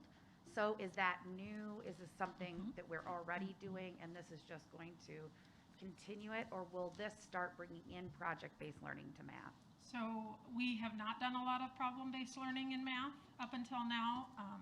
Not that we shouldn't have. We probably are a little bit behind in bringing in problem-based learning into math. So this will be a start. Okay, and then my second question is most of the work done on Chromebooks? There is a digital component, but there is also a consumable for students to use. Our teachers within the pilot and our math department teachers really do recommend the students having that consumable because they can write directly in that, and then they have that to take home and to have in the classroom. So it's a little bit of both. Okay, thank you. I guess that begs the question, is this $350,000 one time, or is this an annual? So we are currently negotiating with the company to see how far that $350,000 is going to stretch for us. It will go at least a couple of years, and then we need to see how much we utilize the consumable to see whether we need to be doing that more and more, or whether we would pick pieces that we would print. So we don't want to commit to buying all of the consumables each year. So this price right there is 2 years. We'll need to continue to use more of that, but we don't think it would be 2 years of that expensive every single time. Right, so it's not have a $175,000 a year No. type of situation. Correct. Do you remember the big, thick English books that we brought? And I flipped through all of the pages on, and my kid hadn't answered any of it. And that's why we want to review after these first couple of years, after we have used the resource to really find out what our teachers believe is important within that student consumable. And then, as Faith said, we may be able to reproduce or download and print those in-house and not have the Because we expense also of the have it all on consumable. the Chromebooks. So I'm familiar with Savas, and I'm pretty sure that almost all of their stuff is Google friendly. Yes. And I'm pretty sure that instead of buying consumables, since all of our kids have Chromebooks, that we could turn those into Google Docs. And the kids could answer them right on the computer and submit them how they've been submitting, which would save you guys tons of money, which you could use to train the teachers. Because I don't know how much of you know as board, but if somebody were to come to me and I was teaching for 14 years the same subject and I had all my favorite things that I like to do, and every year I could just come in and do that, it would be real easy for me to do. It's hard to get some of us old timers to jump on a new. And that is it's what hard to was it's so hard to recreate necessary. curriculum Yes. when it keeps recreating, right? And I know like some of us have clearly been around long enough to see this. This is like our second rotation for me, right? And it's hard to do, which is probably why they didn't get too many volunteers. But I also think that you could save some money in consumables just because Savas is so Google friendly, and you could make. I think we do all the Google Classroom, all that stuff should be compatible. It is very Google friendly, but also for students to be able to do math and have the visuals there, as opposed to looking it on the computer and doing those pieces. But there are components of both of that argument that I think are valid. We want to provide the support and do that for now, and then see what we need to back off from. I don't want another language arts book Of course. that is I don't either. completely empty, because they make great paperweights. Just imagine not doing the writing for math. Like, it's so important. That's all I wanted to say. Just a quick question. What was your experience with the functionality of the online management system? Or just the online portion of the actual program? I was just doing a quick research as you were talking, and I just saw some reviews about it. So I wanted to know what your experience with the online portion of the program. According to the teachers, it was fairly easy to use, and I think part of that was because it is compatible with our Google Classroom, they can take it directly from it, upload it to Google Classroom as an assignment. We do anticipate that there will be some teachers, as they're used to a paper resource or their own, that the amount of materials and things that are available can be a little overwhelming. If you're not used to doing differentiating, and we now have 14 different tools that you might be able to use to differentiate, I think some of the reviews and some of those pieces, you'll see that there's so much stuff that they found it hard to navigate until we get in and give enough professional development and they find out what works. For each lesson in the teacher's edition, it has directly differentiation for special education students, and it's very visually differentiation for English language students along with the lesson. But Amy had something to add about the. So I did take feedback from the pilot teachers because they had the most experience with it, and the teachers said that they liked the Envision integration because it nicely integrated with Google Classroom, which we don't currently have. They also mentioned there was a lot of digital opportunities for teachers to utilize if they wanted, and some aspects of the program were different to navigate through, which from what we're currently using, and some of the adaptive practices needed exact answers, and that's just feedback that they had. And that was what some of what I just read. So I think in the professional development and the implementation of it, we may want to consider that so that when we do roll it out, the functionality of it is not the reason that teachers push back. Right. So. Absolutely. Agree. Thank you. Okay. And Thank just you wanna so much. Oh, Thank them. yes, thank you so much. The Thanks for amount- staying till For 10 o'clock. staying. There's some cookies in the back. Thank you. Thank you. Yeah, we'll fix you. that next time. Well, Ally, I said the same thing, too long, but we remember last week, we got disrupted our last meeting, so we had to put everything from last time. in this Listen, it's just 10:30 and I'm ready to go home. one. Okay, let's get to it. Action item. Is it okay to change the order Yeah. Yep, next, mid-meeting? yep, for Yeah, sure. that's what I'm used to, Yes. so yeah. Yeah. Okay, I'll keep that in mind too. Action item 11.1, approval of district administrator contracts. Can I have a motion, please? I make a motion to approve the district administrator contract as presented. Second. Mr. Saron, Aye. Mrs. Johnson, Aye. Mr. Gatewood, Mrs. Swanson, No. Mrs. Doyle, Aye. Mrs. Simulton. Aye. Motion passes 5-1. Action item 11.2, approval of personnel report. Can I have a motion, please? I make a motion to approve the personnel report as presented. Second. Oh, Eugene. Mrs. Doyle, Aye. Mrs. Swanson, No. Mr. Saron, Aye. Mrs. Simulton, Aye. Mr. Gatewood, Mrs. Johnson. Aye. Motion passes 5-1. Can I have a motion to adjourn? I make a motion to adjourn. All in favor? Aye. Aye. Motion passes. We are adjourned.